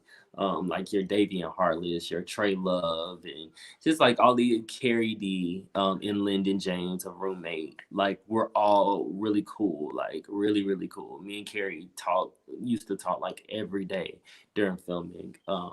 So yeah, it's so weird. It's just so weird. It's the weirdest thing. It's the weirdest thing. The level of acceptance people have to trash. It's crazy. It's crazy to me. It's crazy to me to this day. So I'm gonna give a little bit of a backstory before we get too far into this dialogue. Obviously, being a viewer myself of the show, I obviously had people that I immediately liked, like kind of just like off the rip. Zafar. Is it Zafar? Zafar? Yeah. Zafar. Okay. Zafar. Tremel. I liked Dre Simber too, even though Dre Simber didn't come in until the end, because I'm a very violent person myself, and I always think that the proper way to resolve any conflict is just to whip a bitch ass and get it over with. I just feel like that's just the biggest statement you can make. Like, let me whip your ass, calm this down, blow the steam out, we're good. Because it always is just good once you give a bitch a tap or two on that ass. But nonetheless, and maybe when you interview me, we can explore some of my issues that make me violent. Maybe there's something to psychoanalyze there, okay? Nonetheless, so I had my favorites, but obviously I wanted to like you too, because I saw a lot of things that I think we all as viewers wanted to see. I mean, that we like in people. Like, you were very driven, you were well-dressed. There was a certain level of like class and kind of you had a poise about yourself. And so I think everybody came in wanting to like you, but because of the way you understood the show to be, and then what it kind of ended up focusing on, I was then able to understand, after speaking with you, a lot of what you told me just helped me to see it from your perspective. And I was like, oh, well, I get it. And that changed the way now I interpret you on the show. With that being said, not just the way that I see it and the way that I understand it. I just ended up understanding it and seeing it after like the first one or two filmings. It's so crazy to me how people were so bashing towards me because of my attitude and how I view things and whatever. But literally everybody on that platform are saying the exact same things I said within the first two episodes. Nobody wants to be a part of it. Everybody thinks it's trash. Everybody thinks it's demeaning. They're all saying the same exact things that I said early on. But when I said it was like, oh, you think you're better? How dare you say that about a platform that gave you an opportunity? And that wasn't the idea when I went into it. This show was never out. This was not a major network. I'm giving them the opportunity to understand and view my life and follow me, follow my musical journey without a paycheck, without a retainer, without anything. You know what I'm saying? The only thing that's between us is a Google generated contract that is just yikes. Like, you know what I'm saying? Yeah. So yeah, no, it's to this. That's why I've always had the same attitude. I'm not going to change my attitude towards it, because everything that I said within the first few episodes is everything that all of these people are saying now. Vloggers are saying the same thing. The commenters are saying the same thing, and big up all the cast is saying the same thing. It's just because Cordae said it. It's Cordae. Well, but I'm gonna tell you why that is. I'm gonna tell you why. And are you ready for this? Go. Are you ready? Okay.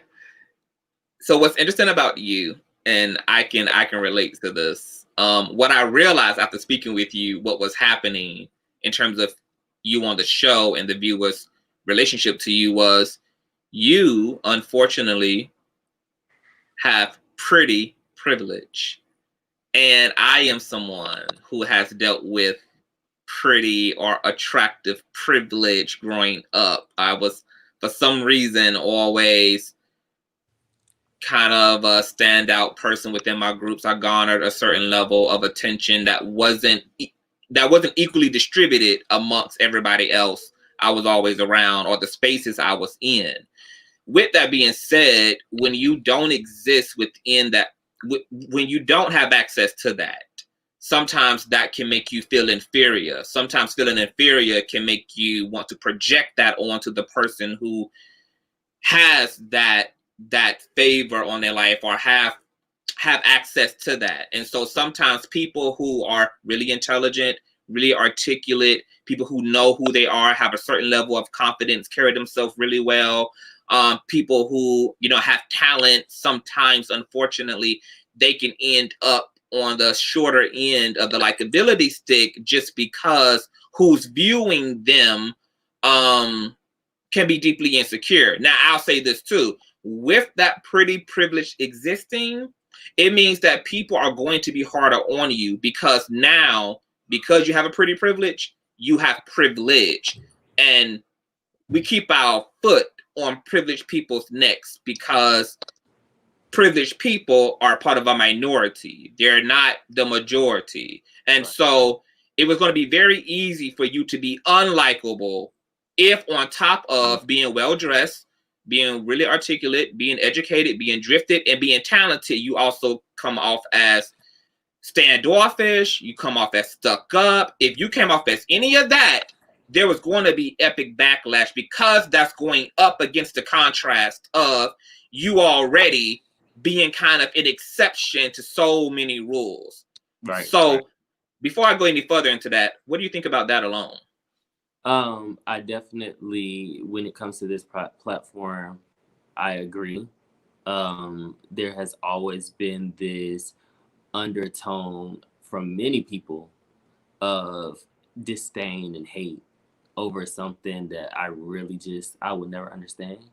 And a lot of people bring up points, and we'll go through it, you know, during this interview. But it would make no sense. It would be contradicting. It would be hypocritical. And so I get it, and I understand it.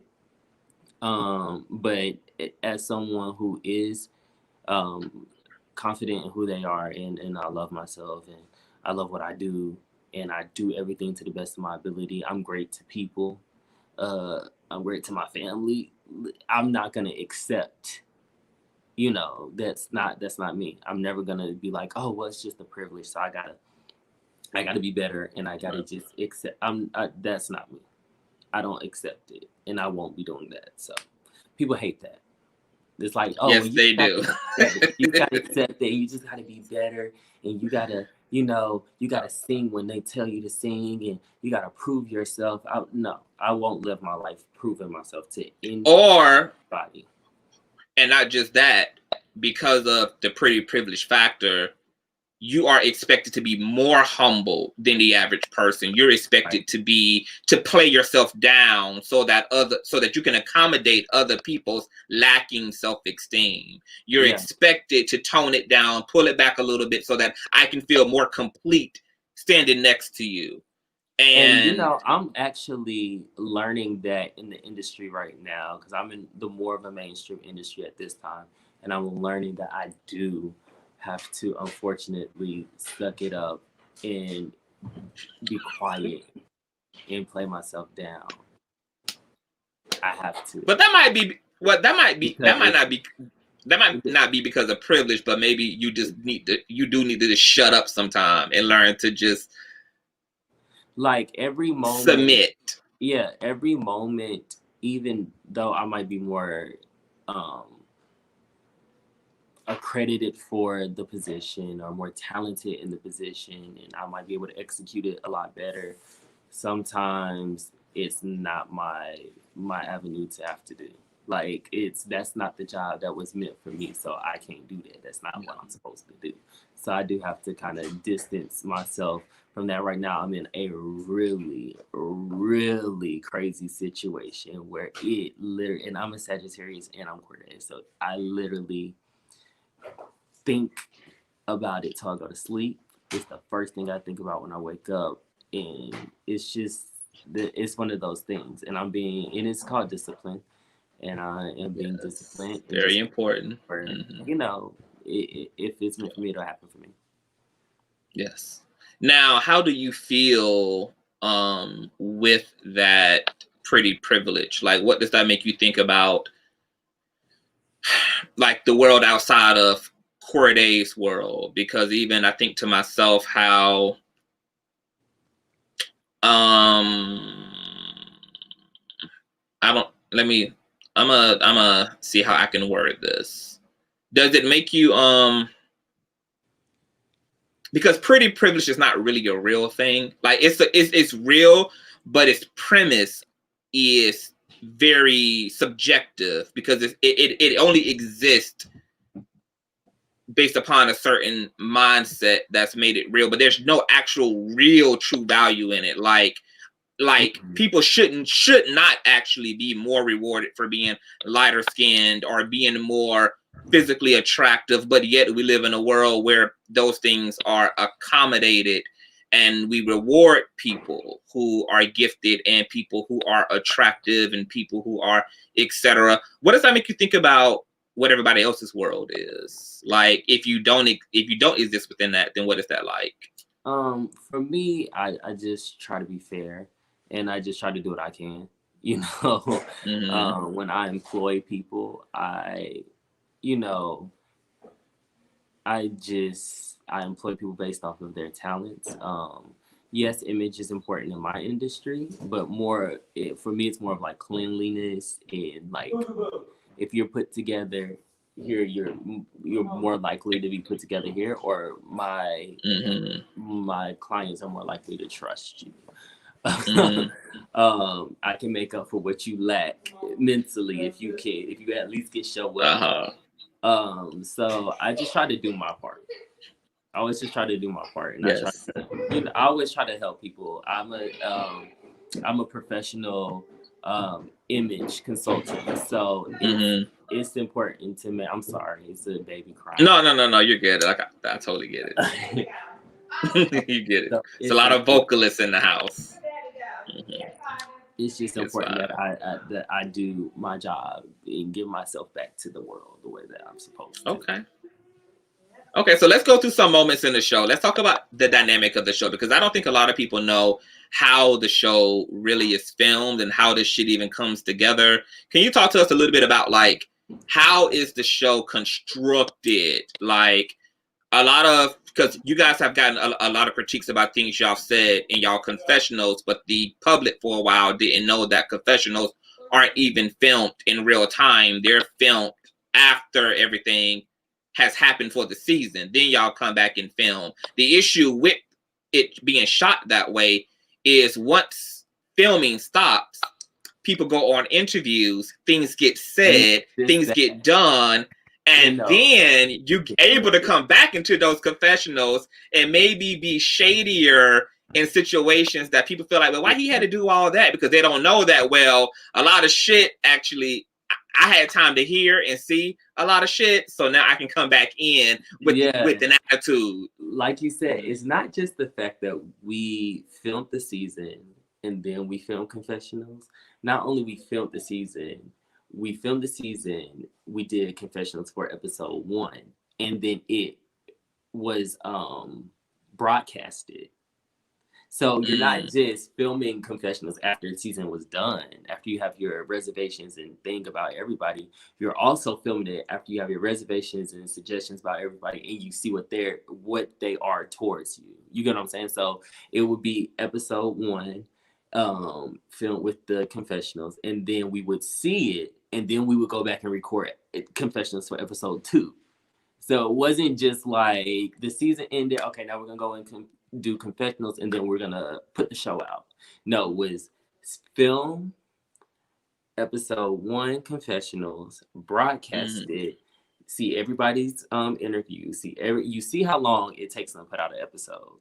I do. So, meantime, you got time to see everybody's interviews, all the comments, all the vloggers, and then you got to go back and under that state of mind and then record new confessionals. Oh my God, wait a minute. That's actually way more problematic than the initial his formula turned from, I honestly, dating that person, I think that the intention going into the situation was better, because I don't know if people really know, but Ja's a dancer. He's a good dancer. Okay. If you search him on YouTube, he's a good dancer. So I think that his heart of it was like, okay, this is going to be like an artistic thing and whatever. But I think as the season went on, he got the same perception as everybody else got. Okay, so these guys just want to argue, fight, blah, blah, blah. We're getting good TV. There's Chasing Atlanta out there doing great. There's The Come Up out. He dated the producer and creator from The Come Up in Bad Boys Club. So he's seeing, the stardom that they're getting. So he's like, okay, well, fuck it. We're just going to do it. I'm going to try to do it with better quality. And I think at that point, that's how he started pushing the show. Yikes. So we saw you come into the season with Tremel. I recently spoke to Tremel about his experience of the show, etc. We now know that you guys' relationship is in a different place. But before we get to that, what made you initially draw to Tremel? And what was your experience of him on the show as his friend? Just the sense of he didn't like try to interject himself in situations.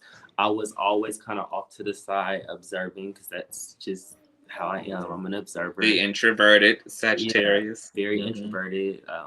I observe before I say anything. I want to be well knowledge before I say anything. She's leaving? Yeah. Give me a hug. Sorry. You're good.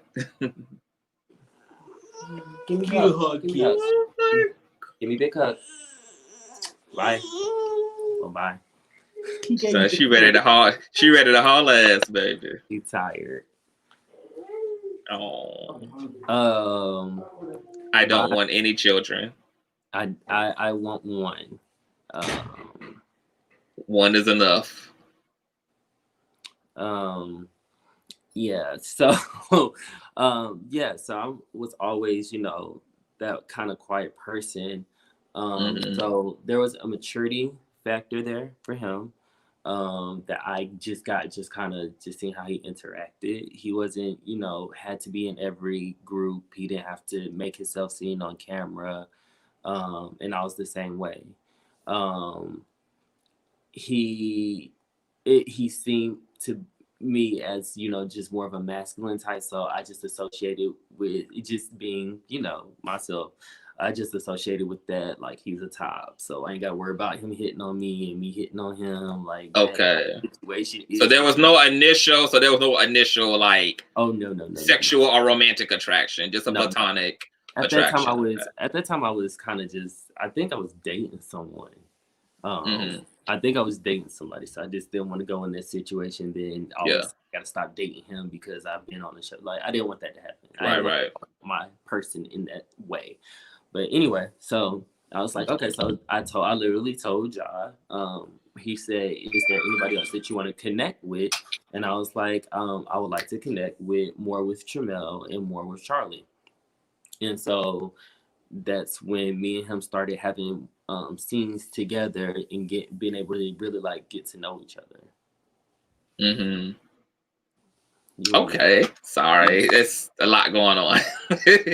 People send to me questions and all that kind of stuff. Okay, so you guys are traveling through the season together. Take us through some of these conflicts of yours. Just in a very short way, you and Milan, what went wrong initially? What don't we know about you and Milan? Conflict. For me, the reason it's a big reason I don't go around. Where's she at? She's where? Don't leave her in the car, in the cold car. CPSTs. Did you leave a door open?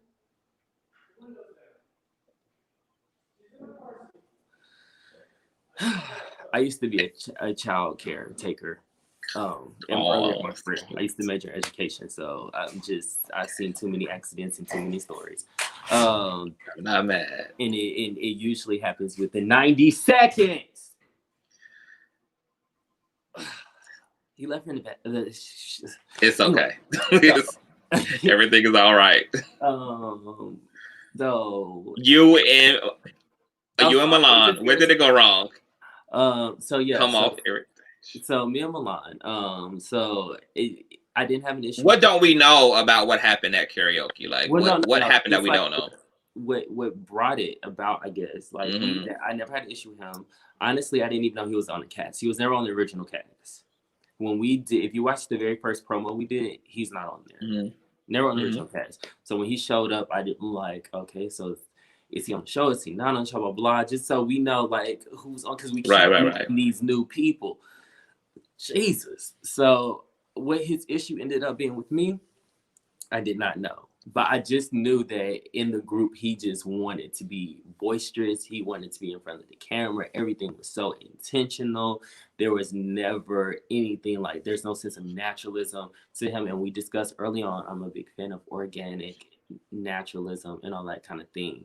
And you could just tell like his idea was just, let me be on the camera. Let's get it popping. I'm doing TV. Yeah. And for me, the fakeness, I automatically I'm unattracted to. So, of course, I'm going to be a little bit more withdrawn. Like, I didn't dislike him. I just knew that we wouldn't get along, more withdrawn. So, okay, now pause right there. Now, since he is androgynous, is he somebody who you could have seen yourself dating if the personality would have been more compatible with yours? Like I said during the season, I don't consider him androgynous. Oh, you don't? So what? That's interesting. So what do you consider Milan? I just consider him to be, just Milan. That's interesting. I didn't say that's androgynous. Androgynous is natural in its form. The guy that I had on the show, example, he was. You mad at him? Donovan. Who? He's very androgynous. Like I like more of the literal term. All right, turn it up. Okay. I done got. Okay, so Milan not androgynous, which was so interesting because he had an issue with Akeem being like androgynous. Like, what do you mean? I am androgynous. So if you read the definition and relate it to him, it's not the definition of it. It's just... But though, I think that can depend on what, because androgynous at this point is such an umbrella term that can you still hear me? Yeah, I just got cold. Oh, okay. It's kind of taking on a definition of its own now. So androgyny even historically has always been a reference to kind of like any combination of masculinity and femininity as an expression. So whether that be emotionally, mentally, or even like aesthetically, as we said in the beginning. So people who gender bend, even aesthetically, can consider themselves androgynous. I like that. I like gender bending. Gender bend, yeah. I mean, because that's really what androgyny really is. Like, yeah, it is.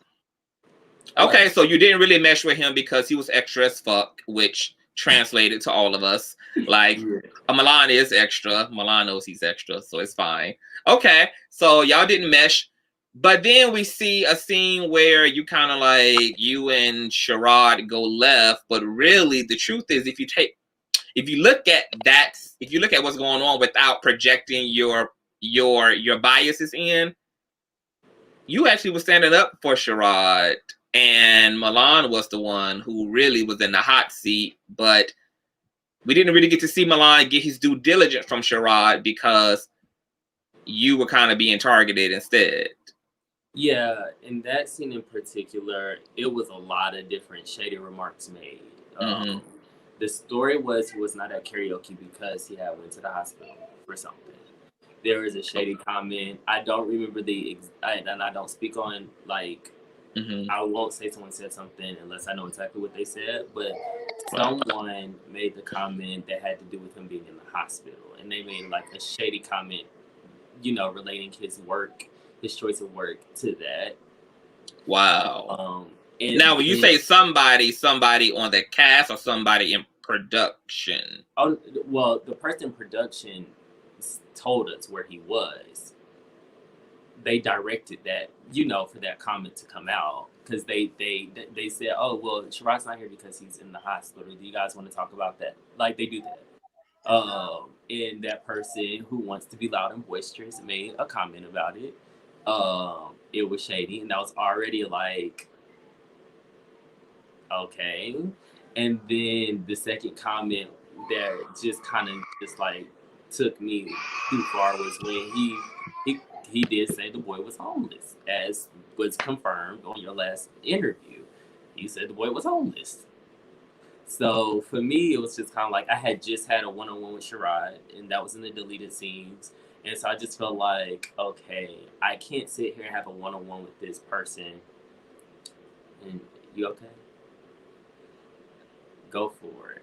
I can't have a one-on-one with this person and like I don't know the extent of how much I'm going to be in his face or anything like that, and just be like, oh, it's cool that he said that, and just sit back and laugh. If you're not laughing and you're not saying nothing, then who are you and what do you stand for? So for me, it was just kind of like, bro, like that's too far. It's like he might not live there, but like maybe that's where he aspires to live. This is a show. Like maybe that's what he wants to do in his future. This is a show. I don't think anybody took it that literal, and I don't think anybody cared where he lived. So for you to try to make this a topic of discussion, it was a lot. To me, it was just, it was a lot. It was too much of a discussion about something that really didn't mean anything to anybody except the person that was not in the room. So that's when y'all seen everything go left. Okay. Well, I'm surprised though that at Zafar's pole dancing event that you didn't also bring up the shady remark about the sick as well, because that seemed to probably have a heavier value impact. than. Well, for me in that moment, yeah, I think that it was such a though it was pioneered by one person, it was such a group effort to make that person look a certain way that I can't blame that one thing, on that person because there was too many participants. But the whole homeless thing, that was direct from that person, and they were sitting right beside them as if everything was just supposed to be like, this thing. And it had already started just building up through the few episodes that you guys seen. It was just kind of like they all were trying to like box me, and I'm like, y'all are way too close for this person to have been already like talking about it. He was just like a disrespecting you just like 60 seconds ago. I think that you could talk about people to their face. It's disrespectful, but at least you have that opportunity to have that conversation. With you. But when you start doing stuff behind people's back and stuff, that to me is just like.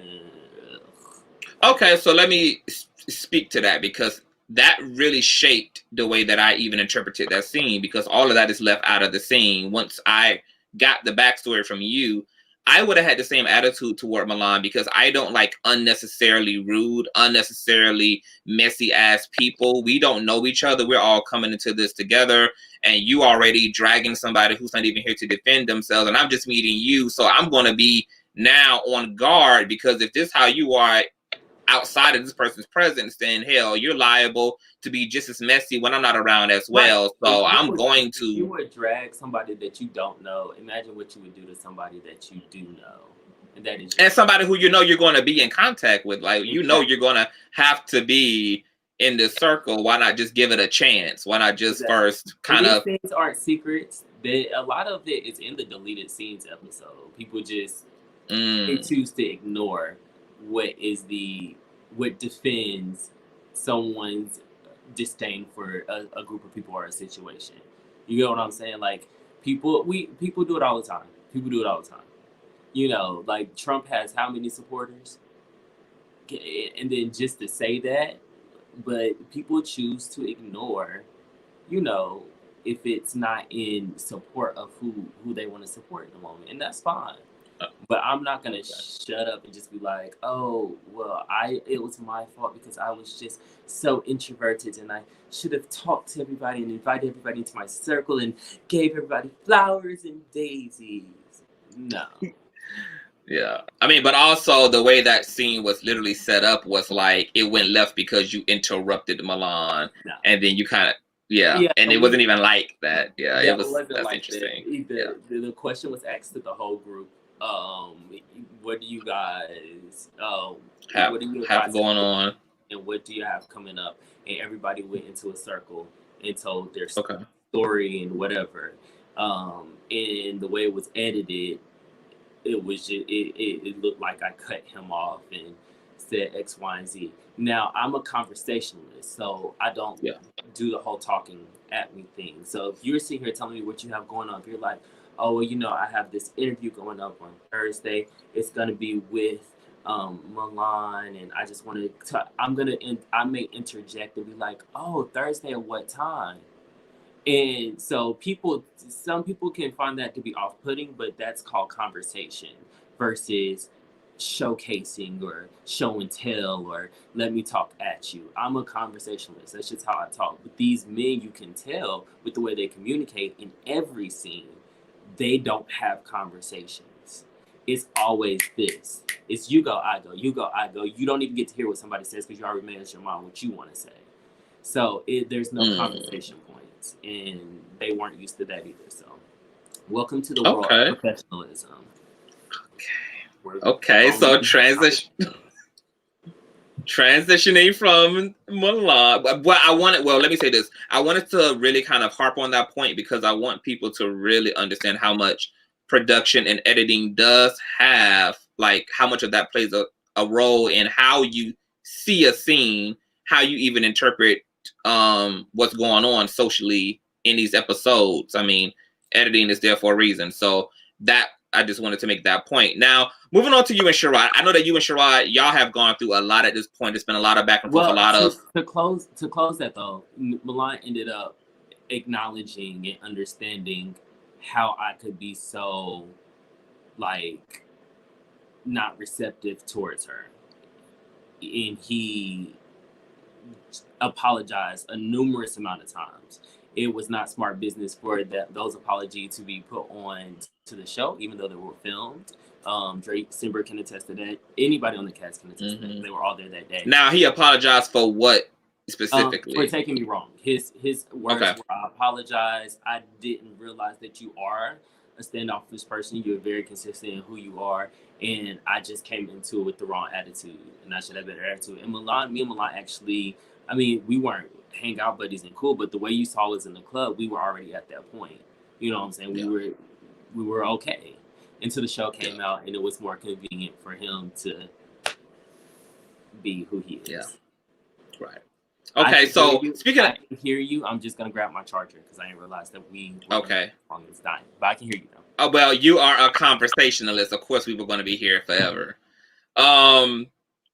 Since you can hear me, I don't know if you can respond. But since he apologized to you, did he ever give an apology to Akeem as well? Because even though Akeem, I can say, was the antagonist initially, like he kind of got it started with Milan, but from a viewer's perspective, Milan kind of like carried the fight and kind of continued to douse it with gasoline when it could have been just as easy as them just having a simple conversation. But Milan seemed to never be interested. He kind of always seemed to have been looking for a moment from Akeem.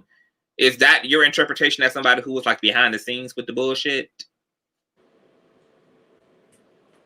And he claims he can hear me. And right. And he's going to say, what did you say now? I was getting a charger. Oh, okay. Okay, what was the question? I heard the leading. Right. The question was, since he gave you an apology, like, did he also extend one to Akeem, who he seemed to really like use in order to prove a point about himself? Like, that whole thing with him and Akeem never felt authentic to me. It felt like Akeem is the weakest person in the group. I'm going to just push this issue with him because it gets me rowdy. I get to look gangster. I get to look like a badass. I know that Akeem is not really about that life, so I'm just going to try to prove something to the viewing audience by being antagonistic and provocative instead of just actually being just clearing the bullshit up. It seemed like Milan was really trying to drive a storyline with Akeem. That situation was a fight for power and position. That's what it seemed like. That was a who can be the biggest star, who can, you know, get the most camera time. Also, a clash of the extraness. Right, but I also think he was able to give a passion through it to the point that he wanted to fight him at the therapy session, because I think it was some deep-rooted anger there from the whole, the things that Akeem would say to him.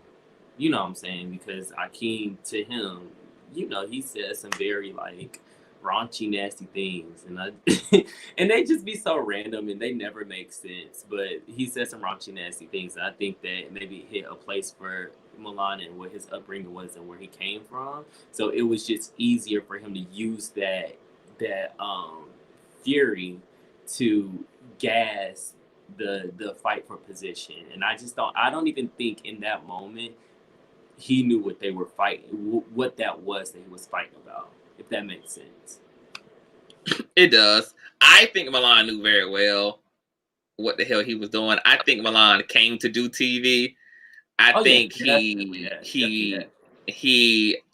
even really had real issues with Akeem. I think he does feel like he was a rude ass motherfucker who is just like off his rocker, but he just like, but it was also easy.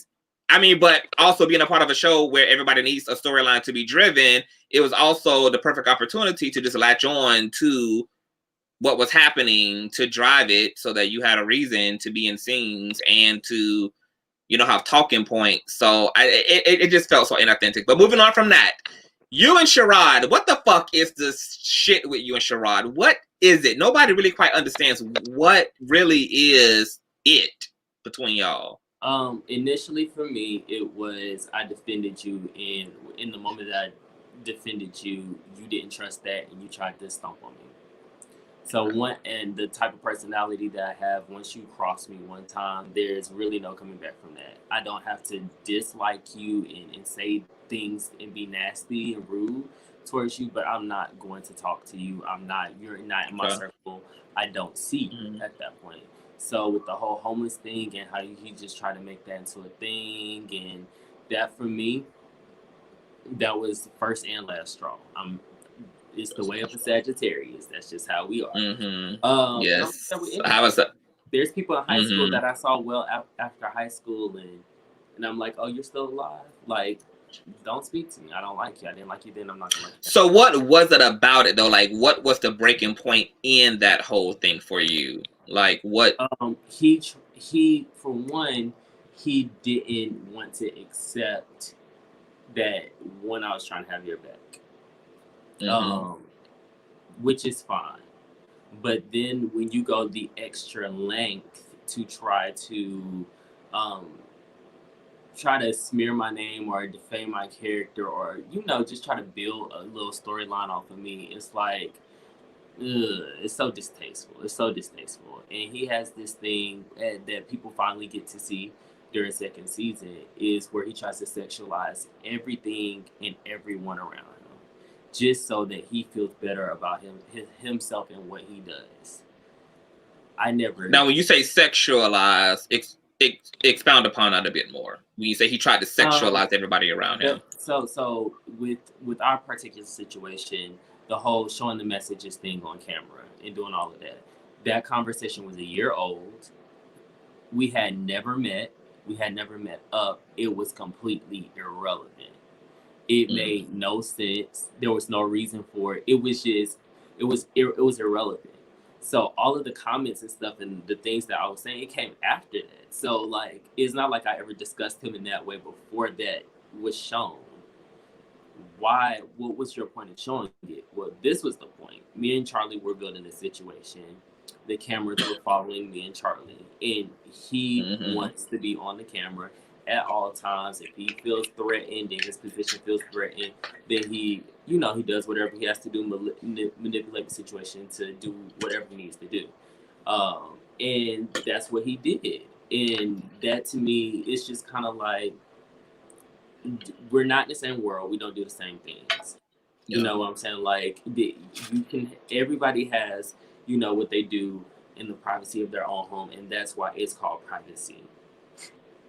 You know what I'm saying? And I'm going to tell you, that's why it's called and I'm going to tell you, if you want to publicize what you do and whatever that kind of thing is, that's your business. But I didn't do anything with you. So there's no need for you to ever try to put me in association with you when your association at this point is, this is what I do. You know what I'm saying? It's just, don't try to over sexualize me. Don't do that. Don't do that. Yeah. Don't. No, I totally get it. I totally get it. This season, he did the same thing, with the whole thing with Dewan and his boyfriend. Devon. I really know about that is because Dewan was filming a show that I was producing at the time. And I saw all of the messages. He didn't get paid. I don't know why he's trying to say he got paid, like he got this check from it.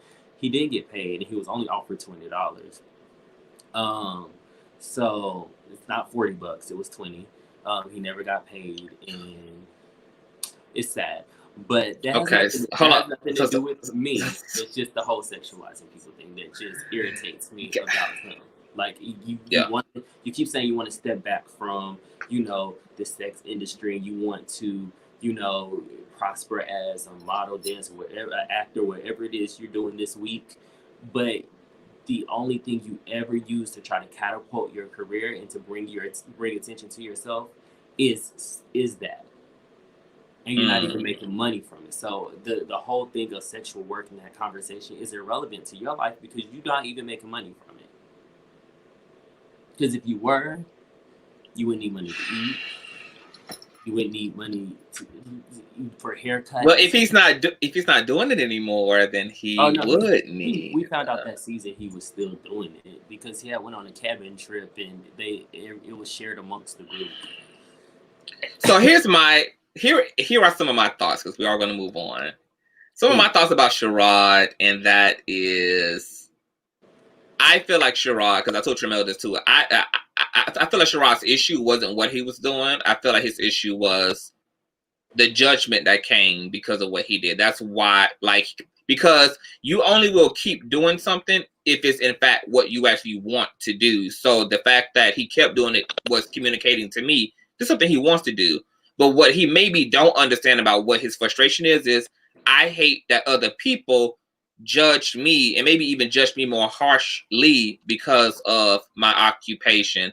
And so I was able to empathize with him regarding that because I don't think he should really, I don't think the judgments around sex work is so interesting because sex is just something that we all have. We've had this discussion. A lot of us, and I can definitely say for myself, I used porn for a long time in my life to remain abstinent because I'm not somebody who likes collecting bodies. So porn was a go-to for me to keep myself from actually having to have sex. So I appreciate sex workers. I appreciate porn stars. They provide amazing material to help keep you celibate and abstinent. So whatever the fuck you try to accomplish. So I can't get on here and be a hypocrite and really drag people who produce that type of content. There's a thin line. There's a thin line from it because just because you have an opinion about, what someone does with something you hold your body to, you, like you just said, I don't want to put bodies on myself. Like I'm abstinent because I don't want.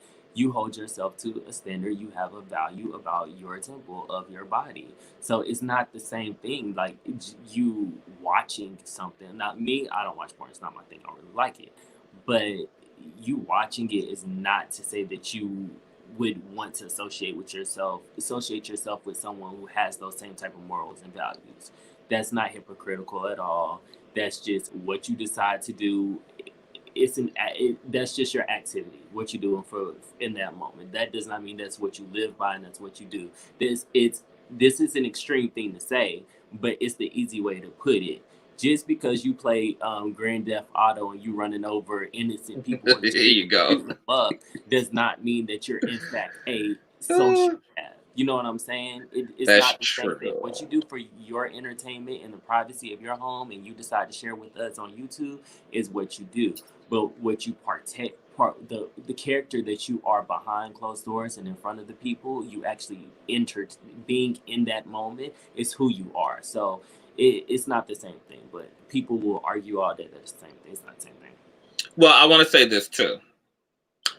I also have to be careful because see, I'm in a bit of a pickle when it comes to these type of issues because people's sense of morality and ethics have burnt people like me at the stake because of piercings, which I have.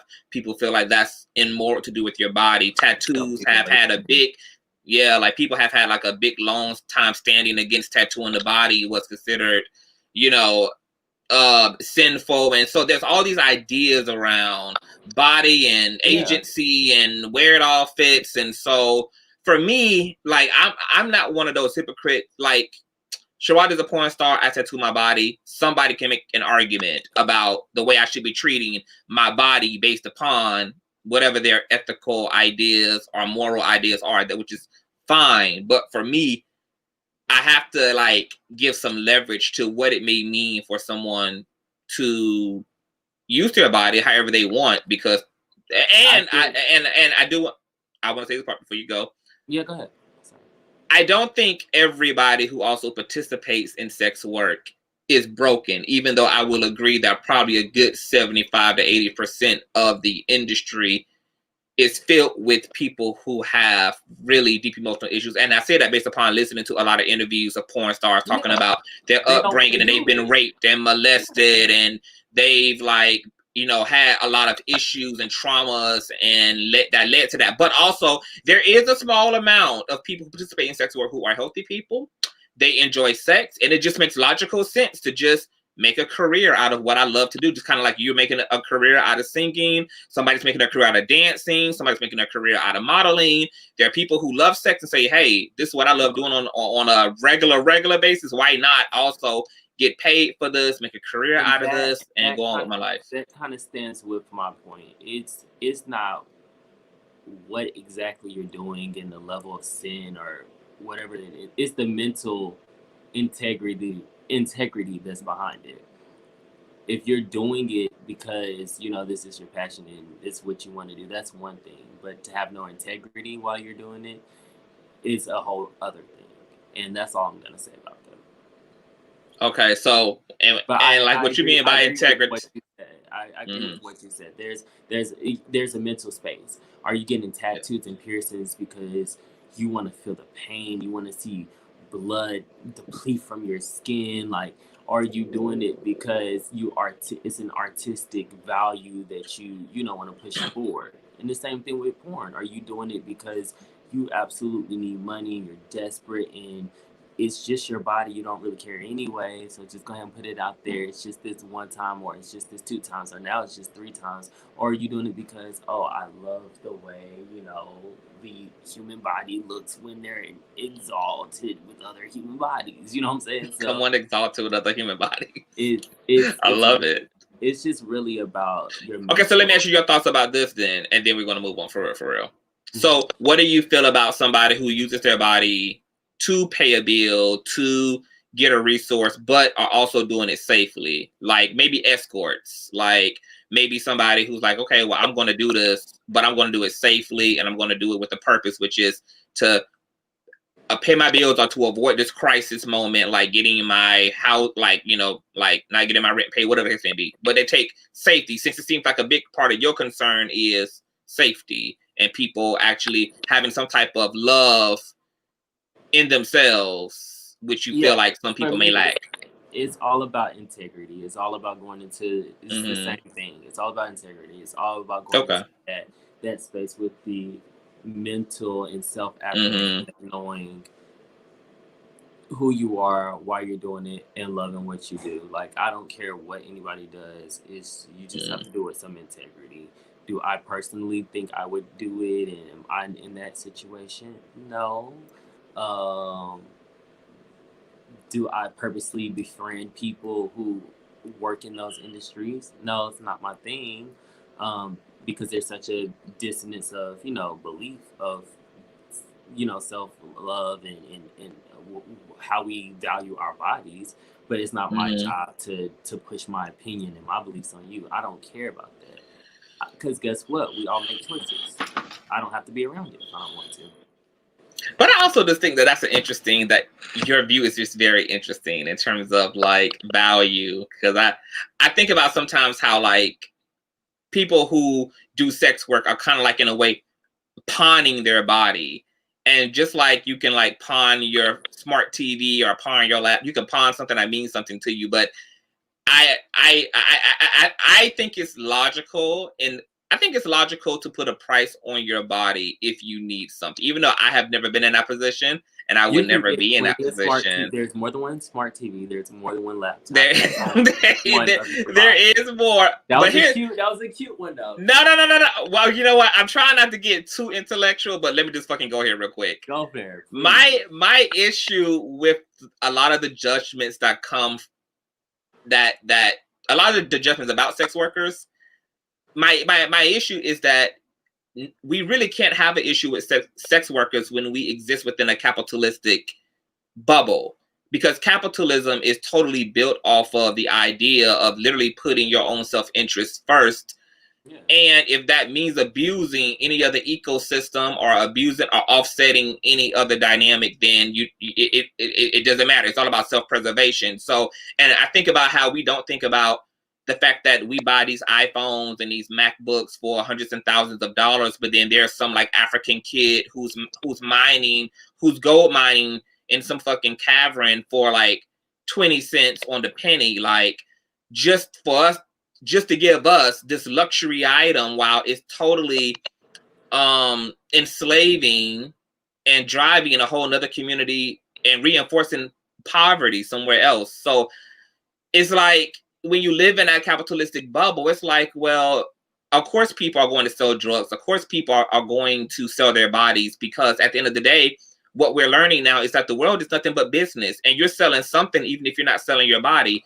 Because I don't honestly even separate sex workers from people who are selling sex as an image. We have sex icons and people who sell their bodies in order to sell records, in order to sell movies, in order to sell whatever. Like, we incorporate nudity within movies, and we don't have issues with those things, but we do have these judgments about sex workers. And I'm just like, well, if we are going to critique sex workers, let's critique everybody who utilizes the selling of lust and the selling of sex appeal to get what they want, because all of it really is a drip down from the same cloud out of the sky. Really is. Porn is an extreme. Porn is an extreme. Is an extreme drip. Because I don't participate in for the sake of time, I'll just say that's fair.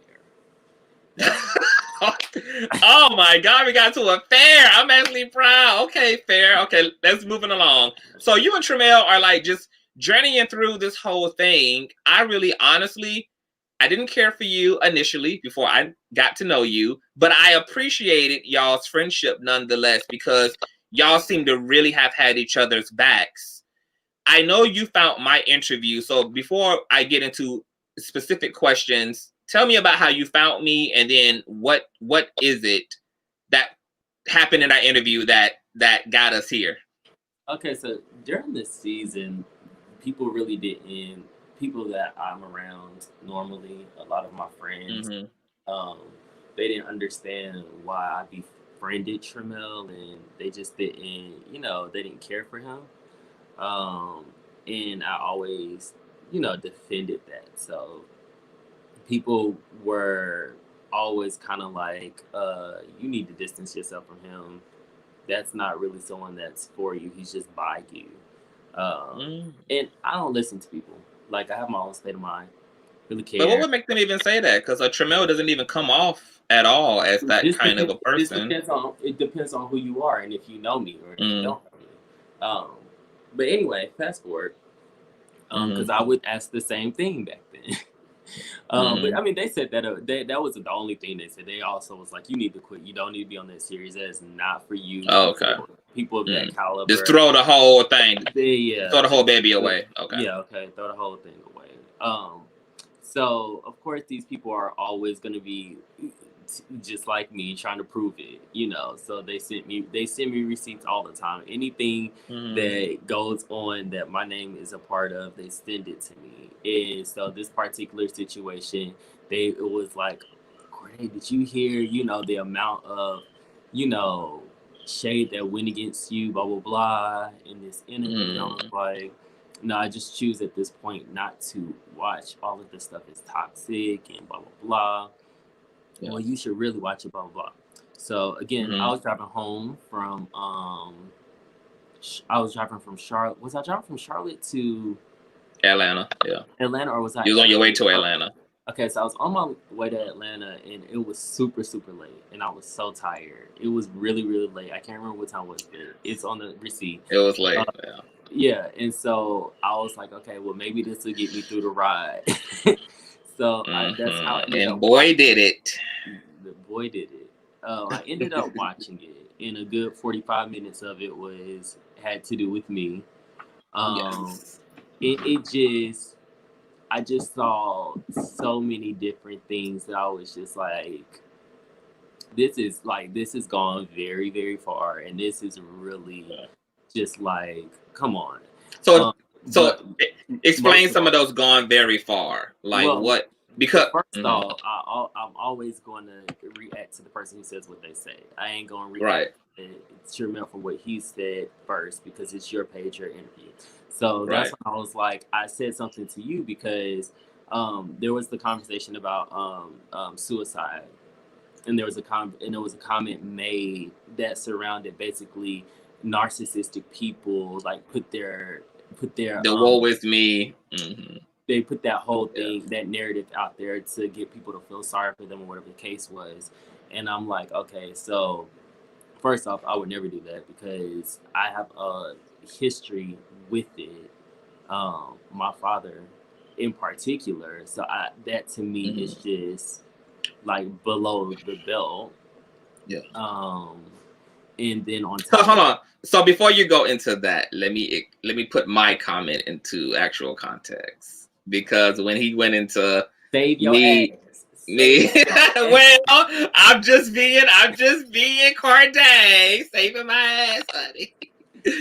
Like when he went, to be honest, it wasn't until I spoke to you when you said suicide. I didn't even remember that he even said something about suicide. I remember him talking about depression and your upbringing, but I totally missed the suicide part. But when he just told me that basically you had given him, you know, a lot of your struggle growing up, I was like, well, that's consistent with narcissists. Not saying that it's not true, but, and because you're not a narcissist, but in the case of a narcissist, they will use truth with a manipulative intent. So the trauma and the struggles can be real, but I am divulging this to you in order to appeal to your empathy so that I can manipulate you accordingly. Now, because you're not a narcissist, that doesn't apply here. But that's the perspective I was coming from, because at that time, it just made sense based upon the way that I saw you on the show. I'm like, oh, he's a narcissist, so of course he would go there, blah, blah, blah, blah, blah, blah, blah, blah. So I just wanted to just kind of, but continue. So the reason I comment and say, if you want to have that conversation, you can very well hit me up, because in that moment, we were talking about my music and the direction of my music. And my very first project, but my first project that I put on to like main platforms, iTunes and stuff, Mood, go catch it now. From my Best Body on Mood. Everybody said it. Yes. It was about depression, suicide, and addiction. So that was Mm-hmm. the conversation. It wasn't like, well, you know, I had issues with suicide and I just need a friend to lean on. It was not that kind of conversation. But even if you would have did that, that would have been perfectly fine. Even if you just would have felt comfortable telling him whatever. Definitely just was, oh, so you do music. What kind of music do you write? What is it about? Like, what can I expect? Mm-hmm. That was the question that was posed to me, and that's how I answered it. This is what that project is about. And I always at the end of it, oh, I'm past it now. Because I don't want to be hounded about the situation. If you want to know about it, you can, you know, go download it and listen to it. I put in music because I don't want to talk about it after the time. So, yeah, so that was the reason that conversation was there. It wasn't looking for, like, no, I don't do victim train, and I don't, you know, not victim training. I don't look for anybody's when it comes to anything. Yeah. Well, nonetheless, you were having a genuine moment because you did answer the question honestly. And then he did have an empathetic response because he said that that's what made you human to him. And that's when he was like, oh, because as he said, he didn't like you either upon coming into the season, like, ugh. But then once y'all had a conversation, he got more of an origin story from you. He was like, oh, there's a warm-blooded mammal here, and there's like a substance and a story and a reality and a substance there. So he felt like that what his journey was into you. Now, I've seen you and Tramel both in previous interviews when y'all were still friends. It's very obvious that you guys really, really enjoyed each other and loved each other and were even very protective of each other. But because you didn't enter into season 2, like, what the fuck happened between the ending of season 1 where you guys ended together? You guys kind of had each other's back on the reunion, and then what broke over time? I think people forget who had your back, who had and has had your back. And the TV and the fame become more important. As I've juggled with the situation over and over again, like, I can't, for the life of me, I can't come up with any other picture to put it there. But you have to ask me more specific questions because. Okay, I'm gonna ask you. Okay, so you just said right because I want you also to have the opportunity to really articulate, like, just how much you had Tramel's back. There was something that you shared with me about things you were doing even behind the scenes to help support Tramel's. Yeah, and the thing is, I feel like Tramel knows, and he doesn't. But especially for his reasons. So the question was posed to him was like, why did you guys fall out and that kind of thing? And his answer was, well, I started to see his ways, and there were some things about him that I started to realize, and my friends had already, you know, told me, and etc. And it's just like, okay, so who I am with you has nothing to do with who I am towards or with anybody else. My relationship with you is going to be different from my relationship with Really Bitch TV or you know, you might have the same perception of me in a review.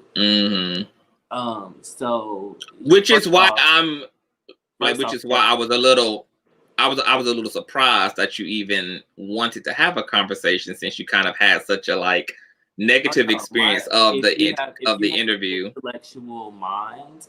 If you can, and I can hear how you speak. I hear how you speak, and you're in the version. So you was basically like, "Oh, this bitch don't like me, but the bitch is smart. I can talk to him." Yeah, he's smart. So okay. If he's smart enough to realize, especially when you had said how you would have handled the season.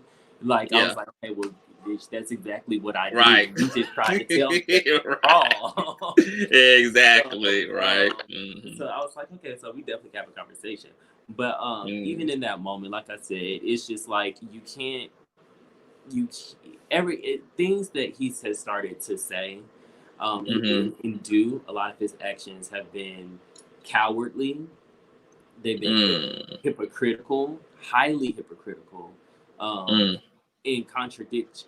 everything is a contradiction. Every single thing. With me personally, you didn't fall out with me. You fell out with yourself. You literally fell out with yourself because I've done nothing to you. You know what I'm saying? Like, I've literally done nothing to you. You can never name anything that I've done to you post us falling out. Never done anything to you. I supported you. You supported me. I thought we were good on the support thing.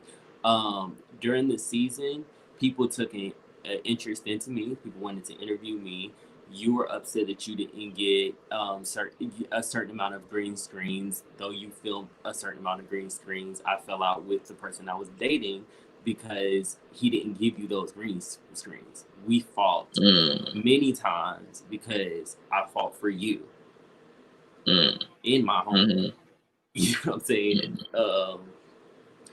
Interview where the producer was. Exactly. Okay. Anyway,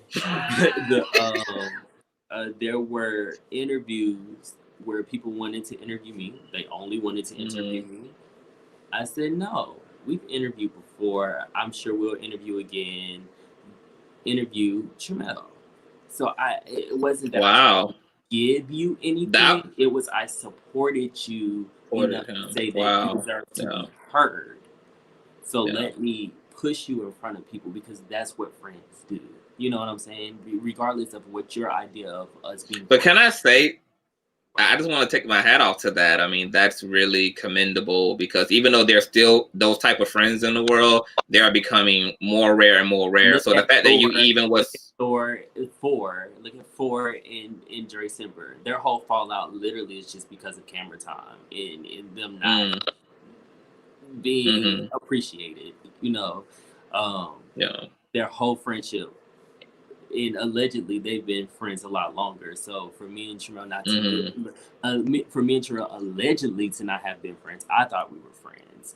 But for us to just have been building a friendship in that moment, you know, it made me know, never mind. So, you know what I'm saying? So here it is, like you are genuinely being your friend's friend. You're having his back. You even got your friends saying don't fuck with him. You're fucking with him because you like him genuinely. Here it is. You know that your friend isn't getting the type of shine that he would like. So you behind the scenes helping push him. You're giving up things even to help give him some leverage, all because you really care. So when you are listening to him and you've listened to his explanations over all of these interviews given about why he fell out with you, those are not reasons. Those are not. Is it not true? It's for me. It's trash. It's trash. Okay. And a lot of things that he says is, like I said, it's hypocritical. Some things that I didn't like when I first started noticing it is when he started having conversation that were subliminally or they were about me. They just refused to say my name. I feel like that was already a horrible sign. The conversation he had with Charlie, and Charlie was referring to me as a bum, and then he went on to refer to me and say, "Oh, I don't hang out or speak with that person anymore." That to me was very disrespectful and very insulting because first off, we've never fell out. Let's be very clear, especially at that point. We never fell out. We never had a falling out. We may have had a change of mind of how we want to handle each other. We don't have to speak because certain things were not expressed well, but we never fell out. You don't have a reason to dislike me.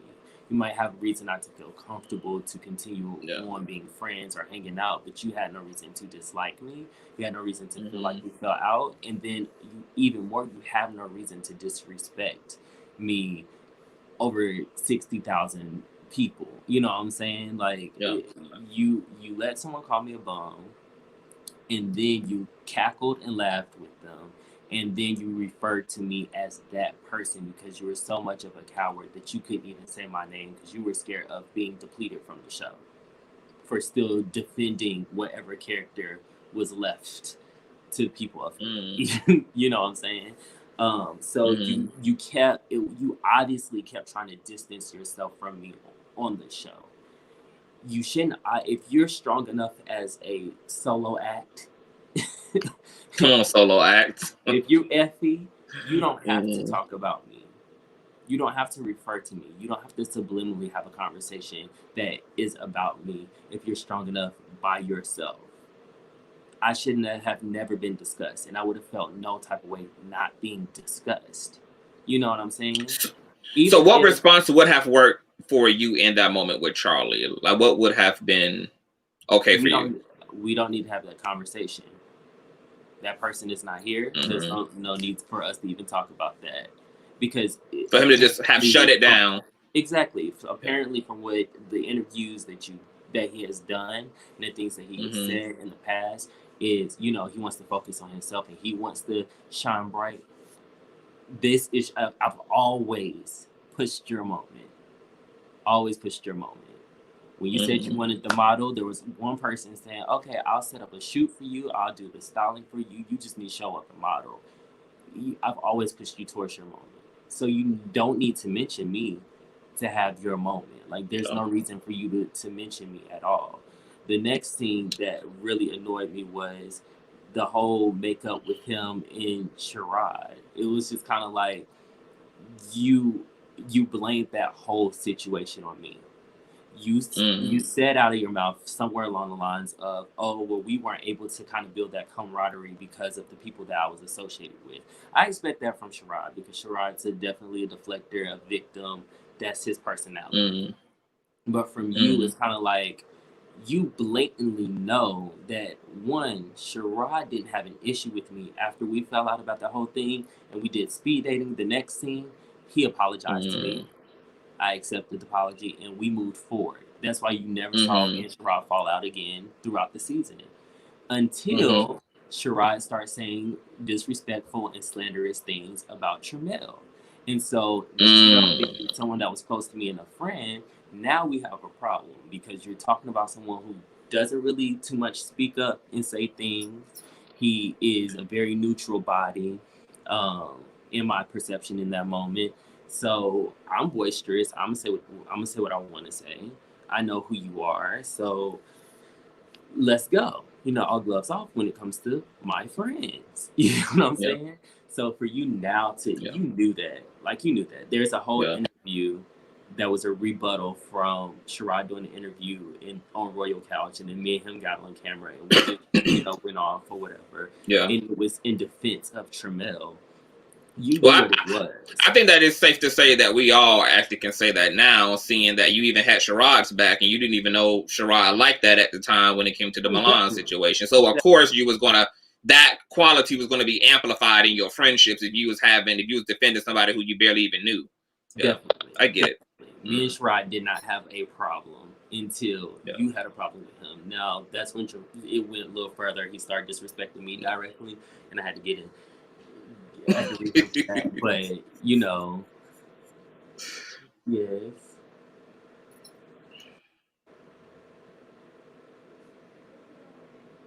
Dinner? What are we doing for dinner? What do you want to do? DoorDash. I'm in the middle of an interview. I am. I'm literally on camera in the middle of an interview. But once I finish, we can go to dinner. I'll take you to dinner when I'm done. Yeah, so I love it. I love it. Like, I love it. So that's it. So for me, that was really manipulative. Okay, so then what? But see, I didn't understand the tension between Tramel and Sherrod either. So what was the actual issue? Like, what? I don't even know what. They both have a certain. Let me shut up. Be nice. They both have some self issues and some self work that they had needed to do in that moment, and Sherrod is an antagonizer. And is he? Yeah, I can. Definitely. If you've seen his interviews, he's an antagonizer, and he kept. I have seen some interviews. He definitely just tries to push people's buttons. Tramel's very sensitive about the way he looks. And is he really? Yes, Tramel's extremely sensitive about the way he looks, and well, he may have used to be. He might have a newfound confidence. I've always thought that Shamel was a great looking person. I think so too. And that's why I was kind of like, you shouldn't really, you know. That's why I defended him, because I'm like, no, you can't make no. So and Shirai would attack that, and then he would attack Shirai. So it was just this. It was okay. They were both in the same industry, apparently, as far as like modeling, and they worked for the same underwear line. And so what you're saying is that there was a competitiveness there between him and Shirai. There was a competitive feud there, and Shirai just does not know how to fight fair, but then he falls victim when you don't fight fair. Yeah, so. Okay, all right. So you're looking at the season, and he's falling out with you for reasons you don't even know, and then on top of that, you now are seeing him blame you for the tension between him and Sherrod, and you're seeing what feels to you to be disrespect because Charlie is making insults about you, and he's kind of just taking it on the chin instead of just shutting shit down. So did you reach out to Tremel when you started to really feel like, okay, I don't know what's going on between us? So earlier on in the year, before I even knew they were filming, let's take it. I'm gonna try to do this really briefly because it can go on forever. Okay. So we're gonna take it. We're gonna take it back to after the season. After the season. Okay. So during the season, let's get a good picture. During the season, what y'all saw on camera is what y'all saw on camera. It was genuine. Okay. Off the camera, me and Tremel literally probably talked every day, if not every day, every other day, and we hung out at least maybe once or twice a week. So y'all were friends. Yes. Okay. Yeah. He spent holidays with me and my friends. I've invited him to spend holidays with me and my friends.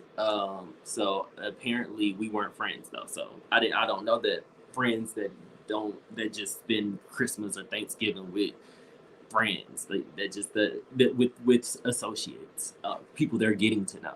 I've never heard of that before, but okay. Well, I think he's talking about future tense. I don't think he means we were never.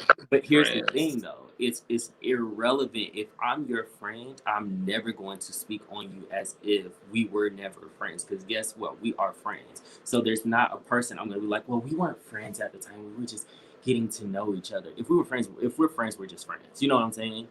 But just playing devil's advocate, like, you know how some people will change the way they see something if they look back in retrospect. Like, if we're not friends now, some people will look back and be like, "Oh, yeah. Really? Yeah. If we never." I said, trying to clean it up and save ass, what it is. But me, that's just not how I function. So, moving forward, so that was the idea of our friendship. We did things like that. He came to my listening party. We went to karaoke together. Like it was always, a good bond there. I never. You guys were close. We were close. Yeah. And he always, tried to have my back in situations, and of course I've always tried to have his back in situations. And for a long time, even considering the producer who would just put people on camera that were just like trying to slay me for dear life, I just felt like that was the only person that had my back. So my perception of him turned from just like, oh, this is my friend, to like, oh my God, like I think I love this person. Like I would definitely, explore something else. Okay, pause, because I'm gonna help you out right here, because you left out a big chunk. What happened? Yeah, okay. I was trying to breathe. Yeah, I know. Because we gotta fill it in. We gotta color. So now this is the app, because when these feelings start coming up, it's now during the aftermath of you and Jaws' relationship coming to an end. You guys had already been broke. Yeah, the show wrapped. Yeah, at this point where me and Tremel are just friends, me and Ja are still together, and then I start watching the show, and I start seeing Ja put me in like this horrible light, and then at one point, me and Ja, it was over Thanksgiving, me and Ja kind of broke up or whatever. And the next episode that came out that was filmed, I heard somebody laughing when a question was asked about my music, and I thought it was Ja. Mm-hmm. So at that point, I was really like, I didn't trust him. When I don't trust you, then I start doing me, and that's exactly what happened with the relationship. Okay, hold on, wait a minute. Don't be doing general. So does that mean that you started stepping out? What does that mean that you started doing you? Okay. And hold on. And let's kind of stay with you and Ja for a minute. Did you ever have a real conversation at that moment where you realized I don't trust you? Did you have that I don't trust you and this is why conversation? You talking to me here. We did have a conversation and he just denied. He was just like, "Oh no." Okay. And that was Dre Simber and Charlie laughing. So So now this is somebody you with. So what made you not believe him? Like, what made you not believe that it was somebody else and not? Because why would he be laughing at you? Well, like, why? Because you, like you said when we had the conversation, you've seen the season play out, and this was just me starting to like just see the season after episode after episode after episode, and just like he tries to shade anybody who quits the show. At the time when that happened, me and him had broke up. Support Brandon on OnlyFans, etc. Okay. For me, at the time, we were broken up when this episode came out. So it was just another, another casualty of not being with him. That's why he put the whole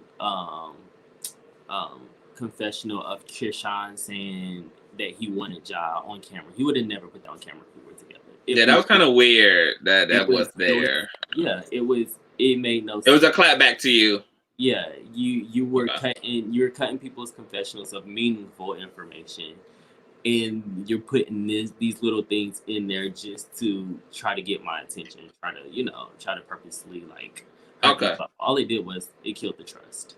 Okay, so let me help with the continuity here. So you're in a relationship to Ja, because I also want to clear something up really quick. You and Ja were actually not dating when the show was active and happening. You guys dated after the season wrapped.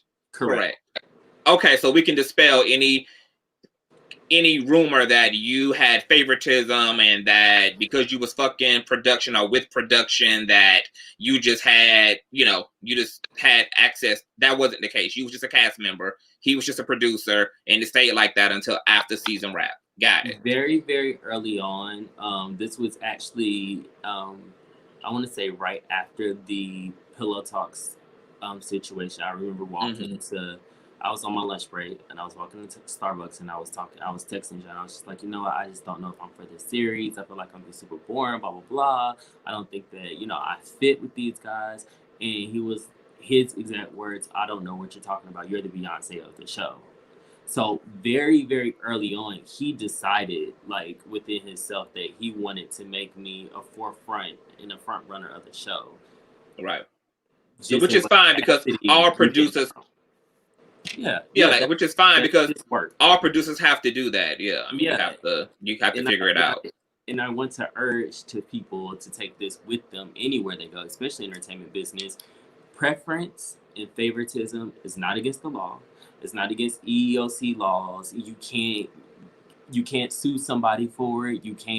There is nothing that is illegal or just degenerate about having preference or favorites on your platform, at work, in your line of work. We all do. We all treat people a certain way, and it is what it is. So, P.S. to Milan, you're not going to court, boo. It's okay. Exactly. Okay. I said that to say because there was a comment made on your last interview with Tramel that I would do it again if everybody was just on the same level and there was no favorites and all of that. That's a very immature, weak-minded way of thinking because regardless, he claims he's not a weak mind, but we have examples of him being a weak mind. The fact that you would say that I was the reason that you didn't have a camaraderie with anybody and you weren't close to that group is weak-minded, especially when all first season. Yeah, maybe that was a reach. Maybe that was a reach. It was, yeah, and especially in first season, you said everything. But maybe, but can you every single interview first season he said, "Oh, Cordae doesn't influence anything that my interactions with anyone. Like I'm my own person.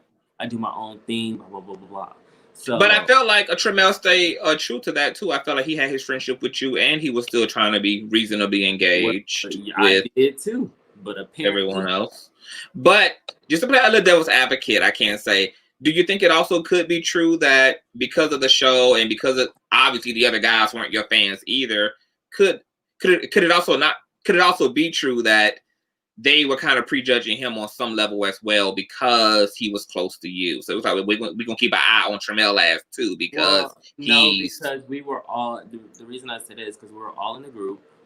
We were all amongst each other, and we all had our individual relationships with each other. And the majority of the cast, from Charlie, True, everybody except Sherrod and Milan, liked me. We were all cool. Even Zafar, we were really cool. None of us actually fell out until way after the show. So during the show, we were all extremely cool. So all of this hype and the BS that's just everybody trying to save their own ass so they can continue to be a part of something so toxic that I quit. Let's be very clear that I quit. So you can keep doing that, see how far it gets you in life.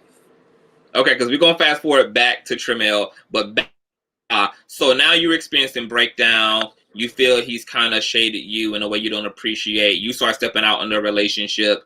You guys started going through some complications. Now you are fresh off of the frustration of how the show is going. And then you're laying down with somebody who you feel you don't understand because while he's laying down with you, you guys are having pillow talk, you guys are enjoying each other, but then you kind of set me up on the show to be in a fucked up position. So I'm like all weird. You guys break up for a moment, and then out of this distress from just dealing with the stress of the show, also the breakdown with you and Ja, you started experiencing what you felt to be feelings for Tremel. Well, this was after the whole me and Ja had completely been done. When me and Ja was completely done, I knew it was because I did not trust what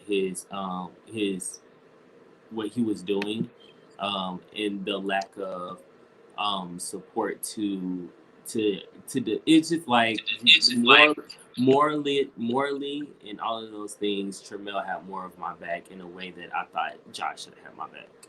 So quite naturally, I took a liking to them. I'm like, okay, well, this person has had my back, but nobody else has my back. He supports me. Like, he's not horrible looking at all. Yeah. So I was like, how do I just put myself out to this person? And so I harvested on these feelings for a little bit until I just let them out in a complete wrong way based off of a previous text message that was sent to me. Okay, now before we get there, Nubian Goddess wants to know what Cordae does for skincare. I'm going to tell her witchcraft, but you can give her like the politically correct response if you want. I am an image consultant, and if you follow me on Instagram, I will be doing an Eventbrite next week, and you can attend my my Eventbrite where I talk skincare and imaging, and you can attend that to get the secrets and tips. Okay, and we're definitely going to have Cordae leave all his information before he scoots up out of here. Okay, so now you and because I've seen those questions about your skin throughout this chat. And your skin is glowing. I mean, it's all up. I'm happy. I just did a mask right before this. Yes. Keep up the good work. Come on, mama. Come on, face. Flawless, honey. Okay, so you and Tremel. Okay, so do what thou will, but you just said there was a comment made before you expressed yourself to Tremel. Do you want to talk about that, or no? The only reason is, unlike some people, I do hold a certain level of integrity to my friendships, even once we fall out, because I don't want to get back in these friendships later and be like, oh my God, I shouldn't have said this. Said that. So That is very yeah, emotional. I like that emotional awareness because you a lot like me in a way. Yeah. So I'm not going to share that. I would just urge him to remember the text that he sent to me when he came back from the Dominican Republic. So there was something that happened that made you feel comfortable enough to. It was something that definitely made me feel comfortable enough to say what I said. Oh, okay. So what did you say? What happened? I mean, you ain't even got to go into details about what you said. Well, he already revealed what I said, but he put the text messages up somewhere, I think. But I just definitely said I want to smash him. Oh, you said you want to smash him. Now let's also talk about the circumstances. This point, you're a little on the side of the stress side, and you've had some liquor. Yes. So and you're having a moment with yourself. I was under, of course, the stressors of coming out of this season. All of the backlash, all of the commentary. I had somebody that I felt like that was in my corner who defended me. He had made a comment. I was like, oh. And then I had just got out of a relationship, like immediately got out of a relationship that I felt like was definitely toxic. And it was from someone who just did not support me. So can I run away with my best friend and just make stuff happen? Like that would have been, you know. I miss when stuff like that could happen. I miss when you could fall in love with your best friend. Like I think that's so romantic. It was a fallout moment because something that was such a fairy tale moment, it just became a moment where someone, I just feel like they didn't believe enough that they were worth it or valued. Oh, so you're saying that you don't even feel like he genuinely just didn't see it for you in that way. You're saying that you feel like he didn't play into it because of how he feels about himself. Well, I don't think it necessarily like how he felt about himself, but I think how he felt about the surprise of it all and himself with me. You know what I'm saying? Because his comment, his text back was, oh, I think you're a handsome guy, but I don't know, like, if that's for me. But then the whole conversation after that was like, I didn't like how you came at me. I don't like the circumstances that you were in when you came at me like that. So in my mind, I'm like, okay, you're giving it this much conversation. So obviously you're more offended about how I came at you than the fact that I actually came at you a certain way. So when I kept, insisting, like I was like, okay, well, let me take you on a date, like let me court you or whatever. It wasn't because I was thirsty and like I needed this to happen. It was because like I want you to see that I do appreciate you as a person, but I was just under the circumstance that we already built that for the past year. You know what I'm saying? Like we've been friends, we've been close friends for the past year. So I'm like, we've already built that part. Now we gotta like romance it up. So that was really just my crazy thoughts in that moment. And I'm a bit whimsical, so I can go off and do things that just aren't right. And I was okay with that not following through, you know what I'm saying? And I apologize later on for, anything that I've done. You know what I'm saying? I went through paragraphs apologizing for it because I didn't understand why that would make you like separate yourself from me. But now it's coming out that you had all these other external issues with me. Oh, you talking about all the stuff that he said, and then I'll let you place the leading questions. So wait, and for the people with the whole Jamal has the body yaddy, I this was before he had the body yaddy. So what you mean before? Like, how can somebody have a big? What do you mean before the body? Oh, because he didn't start. I don't think he started like really like working on his body. Okay, so he was beefing it up in the gym and getting himself together. Okay, stay out of the comments. Yeah, y'all gonna have a chance to talk to Cordae, and Cordae gonna have a chance to talk to y'all. So stay focused, okay? We are telling in the interview, okay? Now we done got to the juice. So take us for you through the continuity. So now you express these feelings. He feels weird. Did it get weird afterwards? Could you say that you went kind of on a apology tour to try to pull it back in? Yeah, no, I continued. My first approach was I was like, okay, I apologize. I didn't really mean like I just want to fuck. Like that's it. I know it came off like that, but considering you know me, I thought that you would know that like I'm not like that when it comes to like you. So then I'm like, okay, shoot. He knew that I could sometimes say things that I really don't mean in that way because we had the conversation on Ty Couture's show when I said that he was bulky, and I just meant muscular, but Yeah. bulky to him meant fat. So I just wish he would have, looked for more clarification. And that's really it. So I definitely pushed it on him and just like, I'll take you out. Do you want to go out? This whole thing, but he seemed like he was so offended, and I was just like, okay, well, I don't want this to affect our friendship, so we can just, and then I'm already embarrassed because I feel rejected a little bit. Yeah. Not really. I didn't feel super rejected. I knew it was a gamble anyway. Yeah. It's your friend. Because some people, when it comes to friendships, like sometimes for some people, you can become so close that you feel like a sibling. So you really get friend zoned. Yeah. So you don't know what it's gonna turn out to be. So yeah. I didn't really get offended by him not pursuing the situation.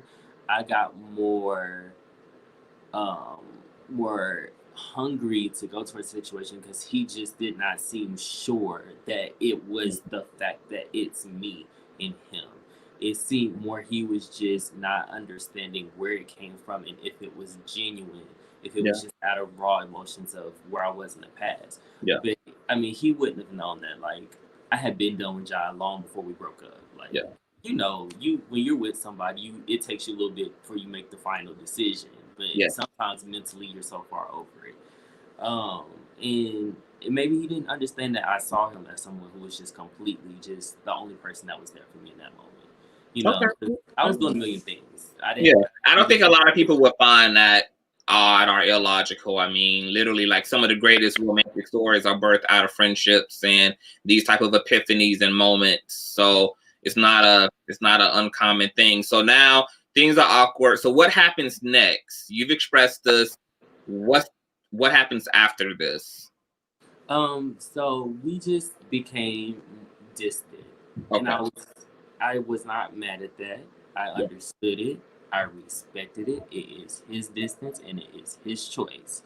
And so we just became distant. We've never fallen out. We never argued, nothing like that. So we became distant, and then it came to a point where like we were real distant. And I was like, okay, so are we going to ever talk again? And like, what does that look like? What does us moving forward look like from here? Because he was my friend, so I'm used to being around him and like talking to him daily or whatever the case is. So I ended up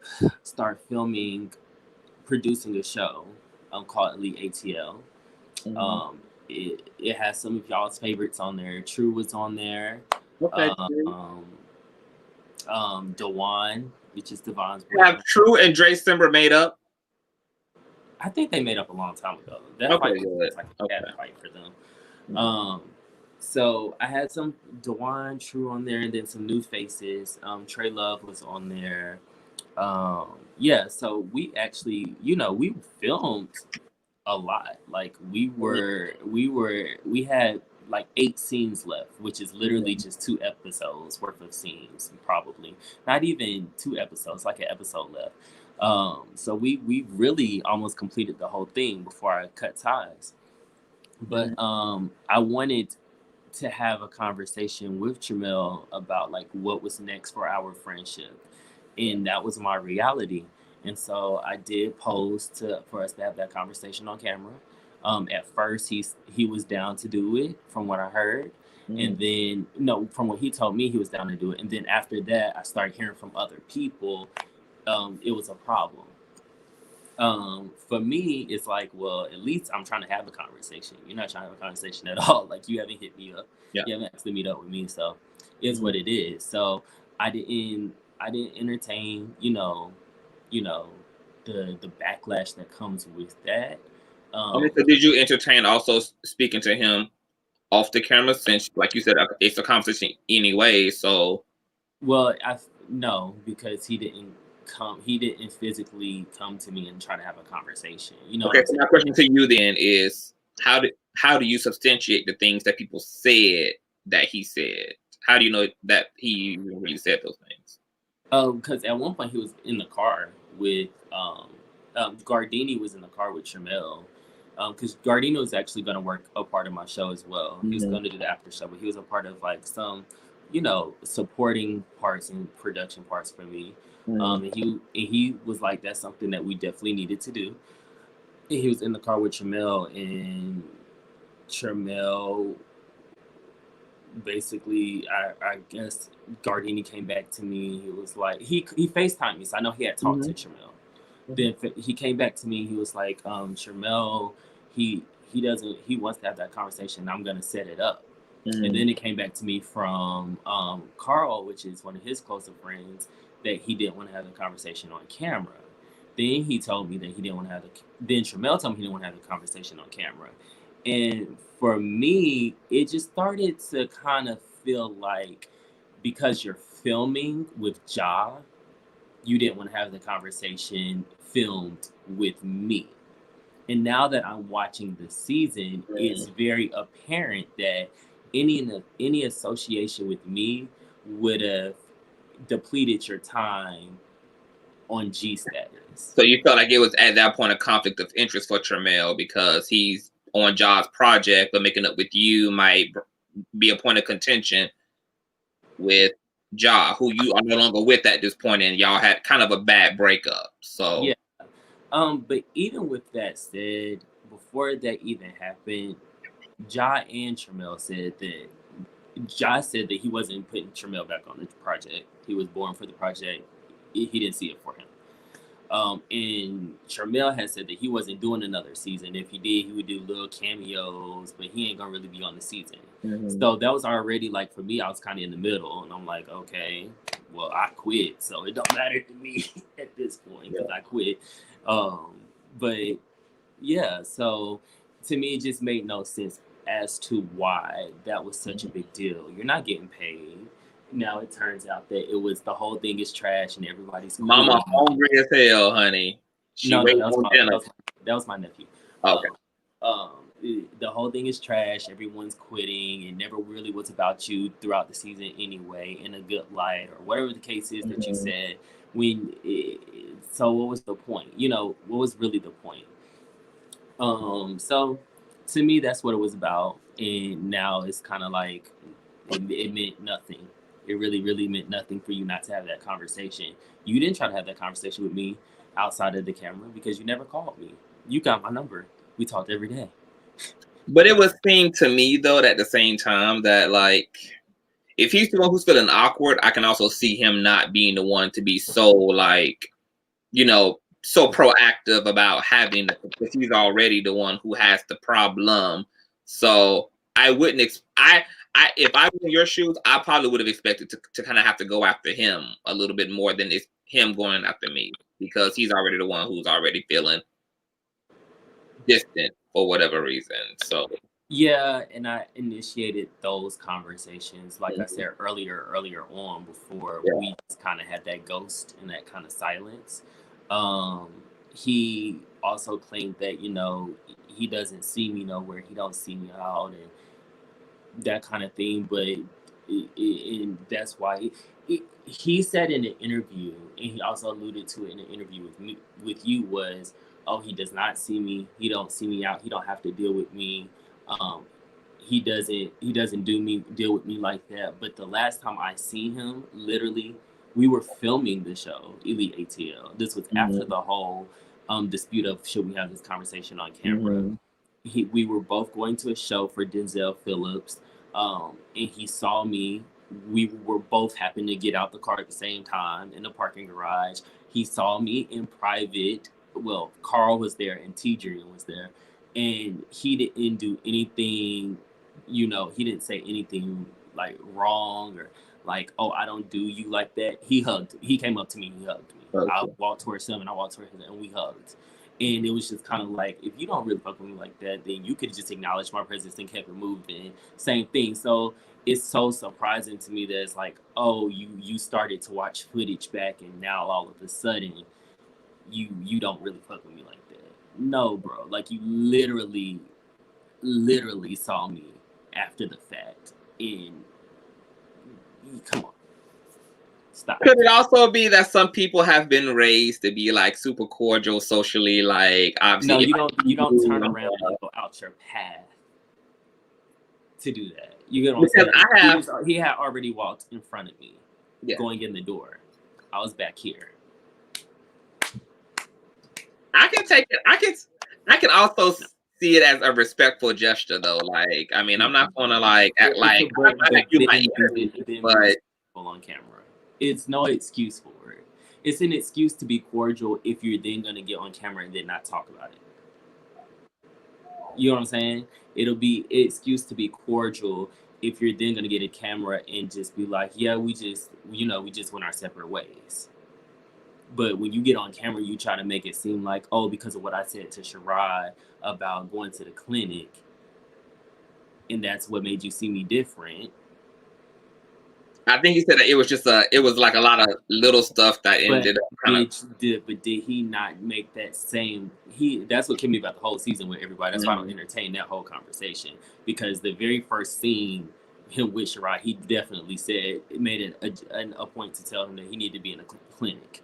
It was a joke, yeah. And he apologized for that joke, yeah. He did. He said it first. So what's up? Like, your mind ain't no further different than mine was. Well, I think the context is he said it in a joking fashion, because at that point at the restaurant, they were trying to have the people it's the first thing that comes to your mind, though. You get what I'm saying? It's not about. Context is important, yeah, but that's your first go-to, and people try to get on me because that was my first go-to. You get what I'm saying? At the end of the day, that is the narrative that you wanted to support. The narrative that you wanted to support was he's dirty because Shirai does X, Y, and Z. So you said that in a joking way. I just said it out of just watching footage and saying, okay, well, it might be a good idea. That's what I said. It might be a good idea for you to do X, Y, and Z. I didn't say he had anything or anything like that. And I'm not going to get into that conversation. But you can't then be like, oh, well, I started to see the things he was saying, because you've said these exact same things. You said worse things. Just because you didn't say it on camera, you're not blunt enough to say it to people, does not mean that these are not your thoughts. So that doesn't make my character any worse than your character. It just makes me, I'm a little bit more ballsy, Mm-hmm. Somebody said in the comment section, CTV, a respectful gesture is a head nod. Exactly. It's just like when you see the slaves on the list of the ma'am, and you just keep it moving, right?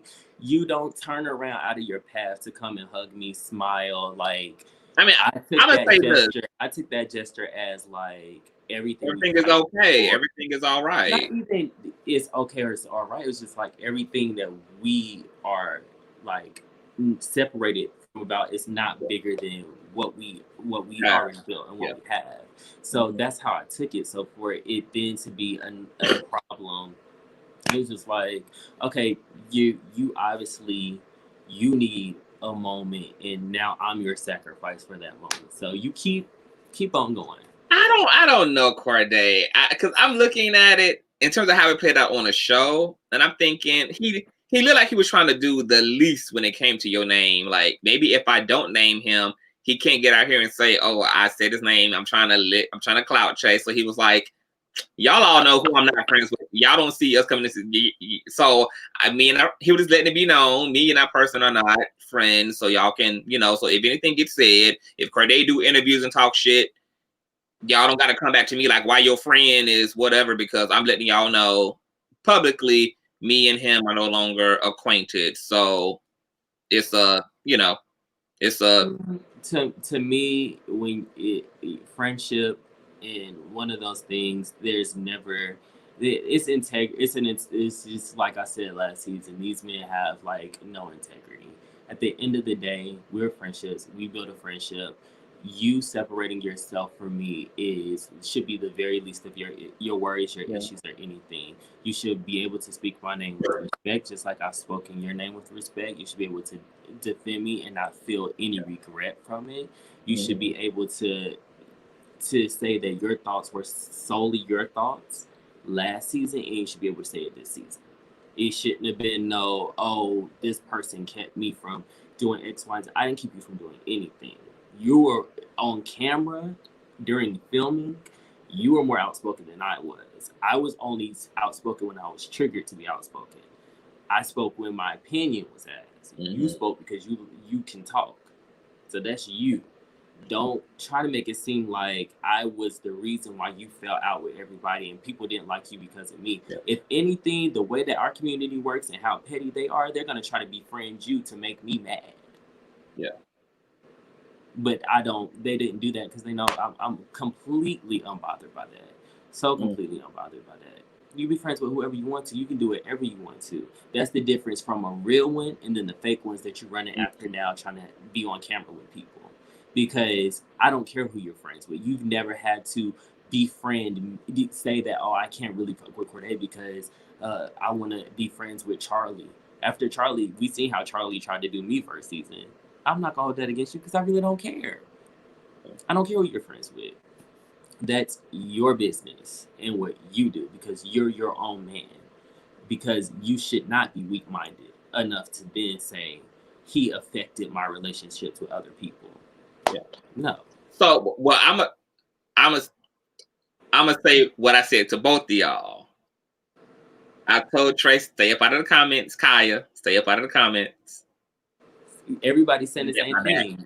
Being cordial is a smile and a head nod. Well, but as you see, it's different because somebody else said that a respectful gesture can be a hug too. So it's a matter of it's a person. If you're crossing paths, maybe. And y'all did. No, y'all I was here. He was there. He came back. Right. That's the path. But that's the path. That's the path. Y'all was in the same space. He saw you. It wasn't no point. That you're being neutral, but we know how you would have handled this. No, well, I'm about to be unneutral because You're so cold. This is my thing with you guys, right? I feel like Tremel should have had the conversation that he needed to have with you at some point about whatever his problem was so that you guys could have had clarity about what the future of y'all was, since things did get awkward after you came up to him. And I feel like as a friend, he owed you that clarity. Whatever that clarity would have been, whether it would have been, I think we should end it, or this how we can grow from it. I also think that my criticism for you in the situation is I feel you should have had the conversation with him off camera if he would have said those were his terms. I will talk, but I don't want to communicate. And you should have not dealt with what people said to you. You should have went to your friend and said, okay, when can we talk? When can I come over? When can we FaceTime? Whatever. If I can pull up the messages, then I would pull those receipts. He's had plenty of opportunities. You how many times have you talked to me since we first had a conversation off camera? I pay my respects. I respect people who respect me and who give me the respect of time and patience or whatever. I'm not saying that I'm innocent. I'm not saying that I am an amazing man and I do no wrong, but I'm saying that it takes a certain amount of patience and whatever it may take to deal with me. And you knew that long, long ago. So whatever story he's feeding right now, that is very much his choice. But the hypocrisy, the insults, all this stuff that comes with it is unnecessary. It's not even necessary. It is unnecessary. So hold on. So if I let you tell it, who started the public insulting? Like, if you had to be honest, who do you feel started the public? He did when he had the conversation with Charlie, and I was a bum, and he didn't.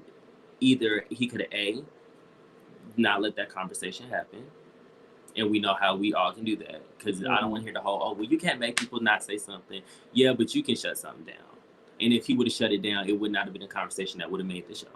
He could have gotten his confessional and said X, Y, and Z. He could have sent me a call or a text just like he has done in the past to say, you know what, I just saw the episode and I didn't like the way that I may have came off and I just don't want you to take that shade. Like, he had plenty of missed opportunities. So that was my reaction to that. Was I then went on a live after a build up because I did reach out to his friend, which I knew his friend was going to talk to him about it because his friend has been a mediator in the situation in the past.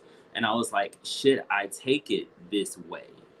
Like, am I missing something? Like, why would he do that? Could it still be possible that there's a missing Yeah, was this a finesse? Was this an edit? Like, what am I missing? And his friend just seemed very unsure. So after a while, it came up on a conversation I was having with Dre Simber, and I was just like, I made an evaluation of what I think about Tramel's personality. It's nothing. He took it insultingly. He took it as an insult because that's, you know, him. I mean, but just like you took him, he's made unfavorable analysis about my personality before we even fell out. But this is what I wasn't like. What's interesting is that you said that he took it, but obviously you didn't necessarily say it to insult him. No, my exact verbiage and the exact way I said it was just like this. I saw the interview.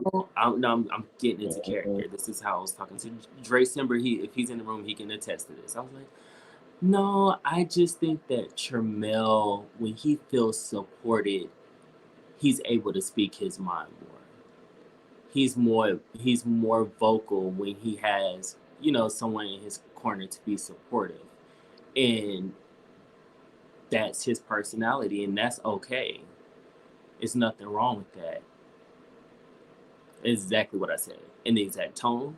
I said it. Your energy was a little stanker dank in that interview. No, it wasn't. Like, it was literally because it wasn't an interview. Me and Dre Simmer was. I mean, not an interview, but in y'all live.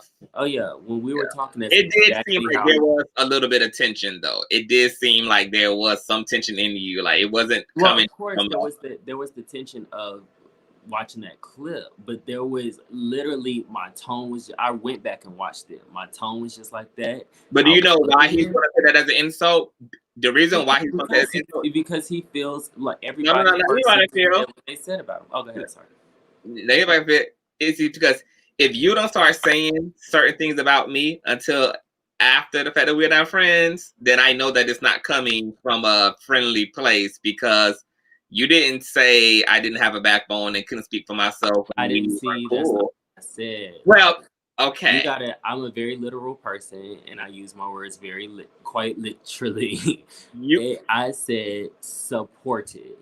If you feel like that's the same thing, though. That's the way he interprets it. That you lack backbone because you need to. It's plenty of people. Because if I had a backbone, right, I wouldn't need aid. I wouldn't need to be assisted. That's not necessary. In my opinion, that's not necessary. Yeah, there's that's what everybody else want to take a statement like that. Though. There's certain situations that I don't pursue and I don't, you know, speak about unless I have the support from people. Period. Just like the one I was telling you earlier that we really, really, really didn't speak about with the whole network and everything. I would definitely, the old me would have definitely been like, I need to do blah, blah, blah. And I need to just have that conversation. But I won't because my support system, I don't have that support saying that Cordae, that's something you should do. Some people function like that on a day-to-day basis. It is nothing wrong with that. No, okay. This is what I want to help make clear, though. I think we can all agree that the statement itself can definitely just be an observation, that it don't have to have no type of a negative intention behind it. But I think because it came from, it's out of this place of we're not friends, because I think for him, it's logical. If me and you were still friends, you wouldn't have been on a live with Dre Simber, and that particular statement would not have came from you if we were still friends. And we know that because you've essentially been friends, and you've never said anything that warranted the speculation about, okay, what you're trying to say, because you've been that clear about not saying anything that could remotely be interpreted as negative about me. So now we're not friends, and all of a sudden now you're saying this. Right. I know this is not out of a friendly place. Yeah. Even though it's a genuine observation. It's like me at this point, like now that we're not friends, just coming out and start just like spewing just all types of little vitriol, his life and the things that I know, and shading him based off of that. Like, no, I made a character analysis of how I feel like he's acting in this moment, how I feel like he functions. And he got offended, and in response he used our personal situations with each other that nobody was privy to. Everybody had already been privy to the fact that he does need support to speak up, whether you want to say it's a backbone thing, if you want to call it Batman and Robin, if you want, however you want to put it, you can put it like that. I don't care. That's on you. The way I meant it was he just needs to feel supported.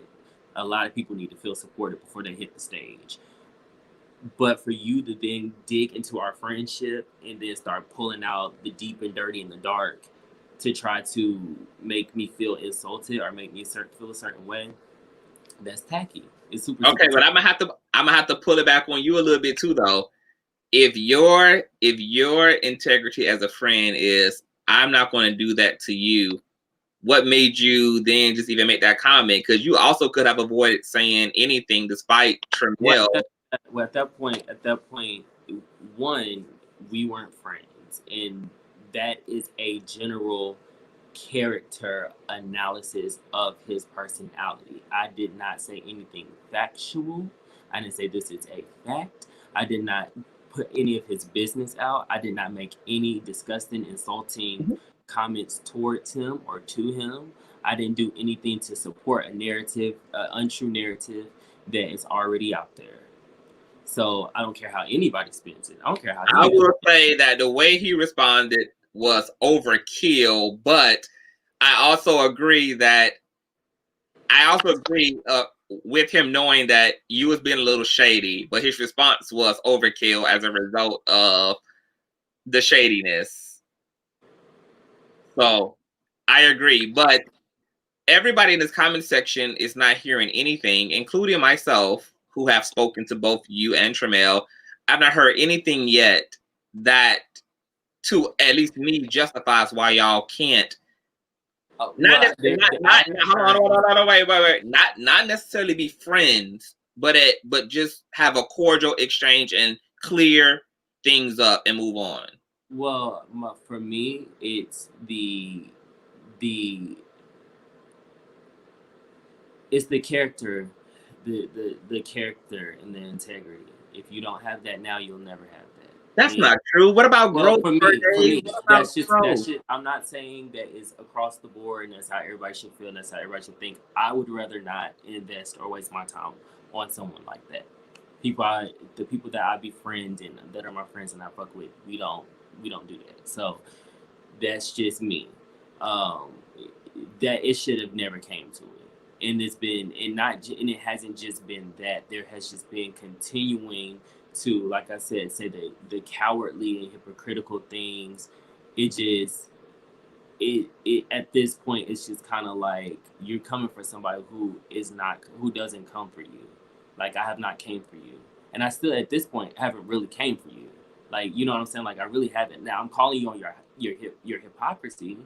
The whole, you felt like certain things were a certain way and you start seeing certain sides of me after y'all had the direct conversation about the whole Shirai HIV thing, for you to say that right after that, but yet that was the first thing you said. So one, it just didn't make sense. It really didn't make sense. And then you've also made, very sexually worded comments about him as well. Like, that didn't make sense. And it was like, that's not what made your mind up about me. Like, we've never even had that conversation. So stop it. Then the whole, those people are weak-minded, even though that wasn't about me directly, it goes to show what your character is, because you just blamed the whole first season of you not having camaraderie on someone that you were associated with. So you didn't have a mind of your own, apparently. So, but you claimed all first season that everything that you did was because of you, and that was your state of mind. So that's number two. That's number two character flaw. And then number three is the fact that we were friends and we were cool. You've now said that we weren't really friends like that. And then you outed, you know, something that was between us just because you were insecure about what people thought of you in that moment. And you automatically just took my comment and said, oh, he's trying to, you know, trying to talk shit about me. Stop. You can even be offended by it. And you can have that conversation with me about being offended by that. But you're bringing up stuff that has absolutely nothing to do with anything. And trying to say that, oh, I'm just mad at you because you didn't let me hit. Does it look anywhere in the jurisdiction of I'm upset? Come on. You have a whole boyfriend. You have a whole. I don't think he meant it that way. I think he was just trying to say. That's what he said. He was on the live. He screamed that at me. Like, you have a whole man. You have a whole man. You shouldn't even feel comfortable having that conversation aloud at this point. Because you have a whole man. I have a whole man. And I'm good. I have half a man. But, you know, that's just kind of my point. So as far as like moving forward and but what about closure? So there's no possibility. It would take a real intense, in-depth, I'm gonna acknowledge everything that I should not have done to hurt you conversation for it to happen. You can't send me a little message, text message, or Instagram message, especially Instagram message when you know my number. You might not know it now because it's changed, but you can't send me no little message like that talking about, oh, well, I apologize. I don't want for anything I've done. I don't want any negative energy in my life. So you apologize for you. You didn't apologize for the sake of the friendship. You didn't apologize for the sake of how you made me feel or whatever you did. You apologize for yourself. That to me is cowardly. And it's all of the other things that I just said. So enjoy that alone. Well, you know what? Am I going to insult him? No. Am I going to bash him and talk about things in our friendship that he did that could be frowned upon by the people? No, I'm not going to do that. All right. I'm not going to do that. I'm not going to bring up anything other than what you have already said live on camera. Well, we fell in love with you guys as friends. I think even if people didn't like Tremel and if people didn't like you on a show, that they loved this sense of camaraderie. So I think that everybody's wish deep down is that at some point you guys do have at least closure at the least. Because it is kind of like sad that things kind of did come to this. The door is closed. Oh, you know what? And how many times has the door been closed, according to that person, and it ain't been closed? This is just. I'm gonna tell you how I know it's open. If there's love still remaining and you or him on any level for each other, that there's always that crack, and there's always gonna be possibility and room for light to come through. If there's, I don't have conversations and do things just for the sake of preserving the legend of the relationship. Like, that makes no difference to me. I'm not going to think about it tomorrow, and I'm not going to think about it the next day if we made up. The only thing that I do in the activity of repairing is to actually repair something. You repair something so that you can use it. You know what I'm saying? So we won't go back to a friendship. So it's very much unlikely that that's going to be a conversation. Yeah, you're talking about relationship. I'm talking about love, and that's what makes it likely that there might could be closure. Honestly, like I said, it would have to be some and it could be serious, really serious conversation from him, because I've done nothing to him. Period. It could be. That's what I'm saying. If he's expecting something, if there's it would just never work. Because your Bible says that the faith aka love the size of a mustard seed can move mountains. So possibilities always exist if there's a vibration of love. That's all I'm saying. That's all I'm saying. And I hope you guys at some point able to have I have all the love I need, and I'm happy, and I am beyond. That whole, like I told you, that whole thing is just the most toxic. It's a lot. It's not a lot. It's just toxic. Well, it's toxic, and it's everybody, it's a lot. Everybody that's a part of that platform and doing those things, there is. I hate to say it, but as I've observed and as I know personally, they have nothing great or grand to speak about themselves. From doing this. It's a mess. It's a hot mess. It is. It's toxic and it's a mess. And as soon as I distance myself from it, I have flourished beyond. And maybe it's just me. Well, something because I live a moral life. Look, that everybody says that is just my opinion. Maybe it's because you're doing well and you are doing well and you are blessed. Yes, okay, yes, you are blessed, and that is what you put out there. My whole point is what you put out there is what you may or may not receive. Yes. So let me ask. So before we wrap things up, look at that. Somebody didn't pay the light bill, honey. It's all going off. My ring light is oh no, my computer just died, so my ring. Okay, you fine. What to wrap up the question, I wanted to ask you because you've spoken about depression and sadness and your struggle with mental health. Can you hear me? Yeah. Okay. Status struggle, something else. Because I'm gonna look you in your face when I ask you this. I'm sorry. I'm just getting not like that. You don't even need the laptop anymore, okay? Well, I need some light. We can see you fine. You're still glowing in the camera, HD. Mm-hmm. Go ahead.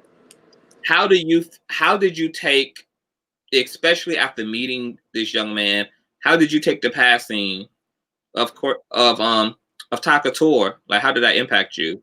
Seeing that he also had a struggle and the way his life ended.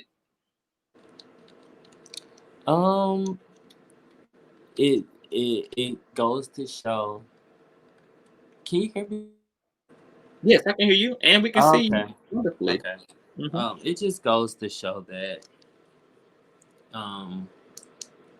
people are only doing. Not all people are just doing as well, as they may seem to be doing. I don't know. I mean, it's just one of those things. It's a very unfortunate event that happened. And where were you when you got the news, and what was your response to the news, emotionally and mentally?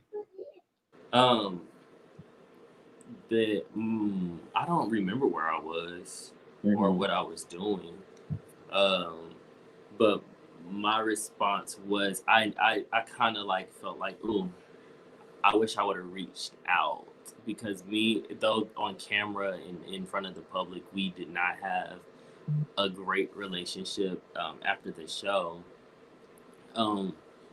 We used to text quite a bit too, and those were some of the conversations we had. And at one point, even after the whole situation, I did send him a text, and I think it was like, I just hope you're doing okay. I know things get rough. Yeah. And I just hope you are doing fine. And he just said, I'm well, type situation. But I just kind of sensed something when he disappeared off of YouTube. The divorce finalized. I felt like he was saying that was going to be finalized. So I feel like with depression, we try to move everything at one time. And you can't do that. It's just like coming out of an addiction to alcohol. You can't just stop. That would literally kill you. So you have to do things in In increments. In increments, and I felt like he just tried to remove everything at one time, and so for me, I kind of just wish I would have reached out because I sensed, that something wasn't going to be right now. Now, I'm not saying I thought he was going to do that. Yeah, right. Of course, I don't think anybody did. Yeah. But just having conversations with him, I knew that there is possibility there, and you got to trust people when they say they're going to do something, and you gotta really follow up on them. So that's a conversation for him, his family, and his closest friends, and I don't feel it's my place to even further say anything out of that. So what would you say to other LGBT individuals who are struggling like with their mental health and they're troubled emotionally? Like, what would you say to them? Get out of toxic situations. Stop normalizing things that don't make you feel good for more than a certain amount of minutes. And it's okay to have standards, and it's okay to value yourself. People go so hard on me for some of my beliefs and values and holding myself and holding up my head and all of these things, but you have to. You literally have to.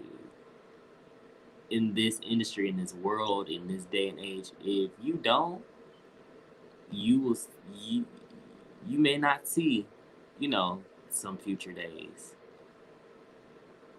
Yeah. And as much as y'all may like certain people and y'all love them, I know personally, a lot of them, they're not doing well.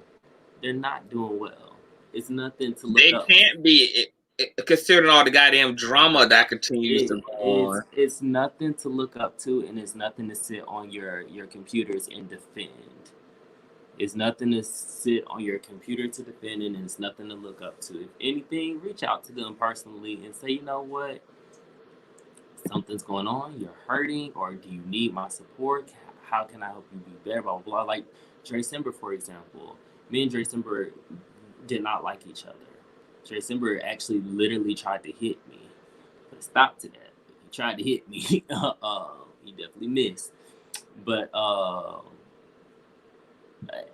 so I could have held that grudge for a lifetime. But I saw something in Dre Simber that said he just needs someone to really show him that he means something to this world. You know what I'm saying? So that's when me and Dre Simber started building some type of a friendship. Dre Simber has a lot of potential. And it's also about you already know how I am. It's about the way you talk. And he even though he is ratchet in every way, the way he speaks tells me that he's either read a lot of books or he's written a lot. And you just have to have the basic skill sets for me to give you the time of day. And so so the advice, get your skill sets right, and it's okay to value yourself beyond what everybody else is trying to normalize. So I will add to that by saying very briefly that you can achieve that, having standards for yourself, by accepting, and I know what religion has told you, community. I know what your own community has told you, community. The truth is, your pain is valid. Your pain deserves healing. I believe that a lot of people in our community don't go for helping themselves because they haven't been taught that they should, because they're wrong anyway. Okay, you going too deep. Look, okay, I told you. Look, I'm mad because we hitting a 4-hour mark and we can't even go deep. We can't even go deep. Right, I know. A whole nother psychotherapy. I'm gonna stop saying we could have. I'm gonna stop saying that this is gonna be a condensed conversation, because it never fucking is a condensed conversation. We actually went longer in this conversation than we did the first 3-hour conversation we had Friday. That just goes to show, you know, we have a lot on our minds. We have a lot. But yeah, your pain is important to acknowledge. You're right. It's very important to acknowledge. And if you don't, you aren't going to ever heal, and you aren't going to seek that healing and get to that place that you can get to. I'm going to have you back on so we can have a deep conversation just about things in the community, things in the world. Like, we got to do this again. Oh, because we really didn't talk about the real right. Why I'm like, okay, how dare you not like even show me a little bit of grace and mercy based off of the shit y'all were doing this season. And you know, we completely like really neglected. Okay, so then you tell the people what you want to do. You tell them when you're gonna be back. You tell them when part 2 of this gonna happen, so we can get through all of it. Because obviously we spent 4 hours and still didn't. Y'all, we can't. Okay, so like, I think we do need to have another conversation soon, and we're gonna do it over DoorDash. I need my DoorDash tonight because the promise was to DoorDash a bitch. Oh well, yeah, you can get it tonight then. I thought we would make an event of it. We would do it together. And we need to DoorDash again, but except it'll be on me then. Okay. Yeah, we'll have another conversation about that later. Yeah. And it'll be soon. I have a lot going on right now. I graduate in like 2 weeks. I'm working on a major production right now that takes up all of my time. I'm not even in Atlanta. I'm away from my boyfriend. I have to still take care of my apartment in Atlanta. So right now I'm just like a lot. Yeah. White. So, which is why I thank you for gracing the platform. And I'm actually really good that you reached out to me because I didn't even know that you was going to elevate yourself from my least fave to my top fave. And you also are just a really dope person just as a person. So I'm really happy that you came through and God allowed us to actually connect. And I'm looking forward to continuing to follow the rabbit hole of what God is doing in the world. So I thank you. Can you tell the people where they can find you on Instagram, YouTube, all of your social media handles? Yes, so I am Cordae the Singer on Instagram. Go ahead and add me now, because I think it's going to change back to Cordae Sings. But I'm Cordae the Singer on Instagram. I'm Cordae Gomes everywhere. And I want you all to sign up for my Eventbrite that is going to be next week, and it's going to be on... basically, it'll revolve around dating a creative / it's basically like a glam, beauty, and styling expose. And that'll be next week, and it'll be on Eventbrite, perfectly free, completely free, I should say, completely free. And you'll be able to get that on my Instagram. It'll be on there, and then I'll also pass it to you, and you can pass it. Yes, I was going to tell you that. Hopefully you can post it on your. Yes. Send it to me, and I'll post it. And also, I'm going to leave all of Cordae's social media stuff in the description box, so you guys will be able to find him. Listen to my music. Listen to his music. His music is sickening. You guys heard "Cut It Off." Cry out. Cry out. How the hell did I get cut it off? Cry out. But listen to Blonde Radio as well, my shit. And listen to Take You From Me, which is also my shit. Those are my shit, honey. I bang to those. So I'm going to let you go. Give mommy my love.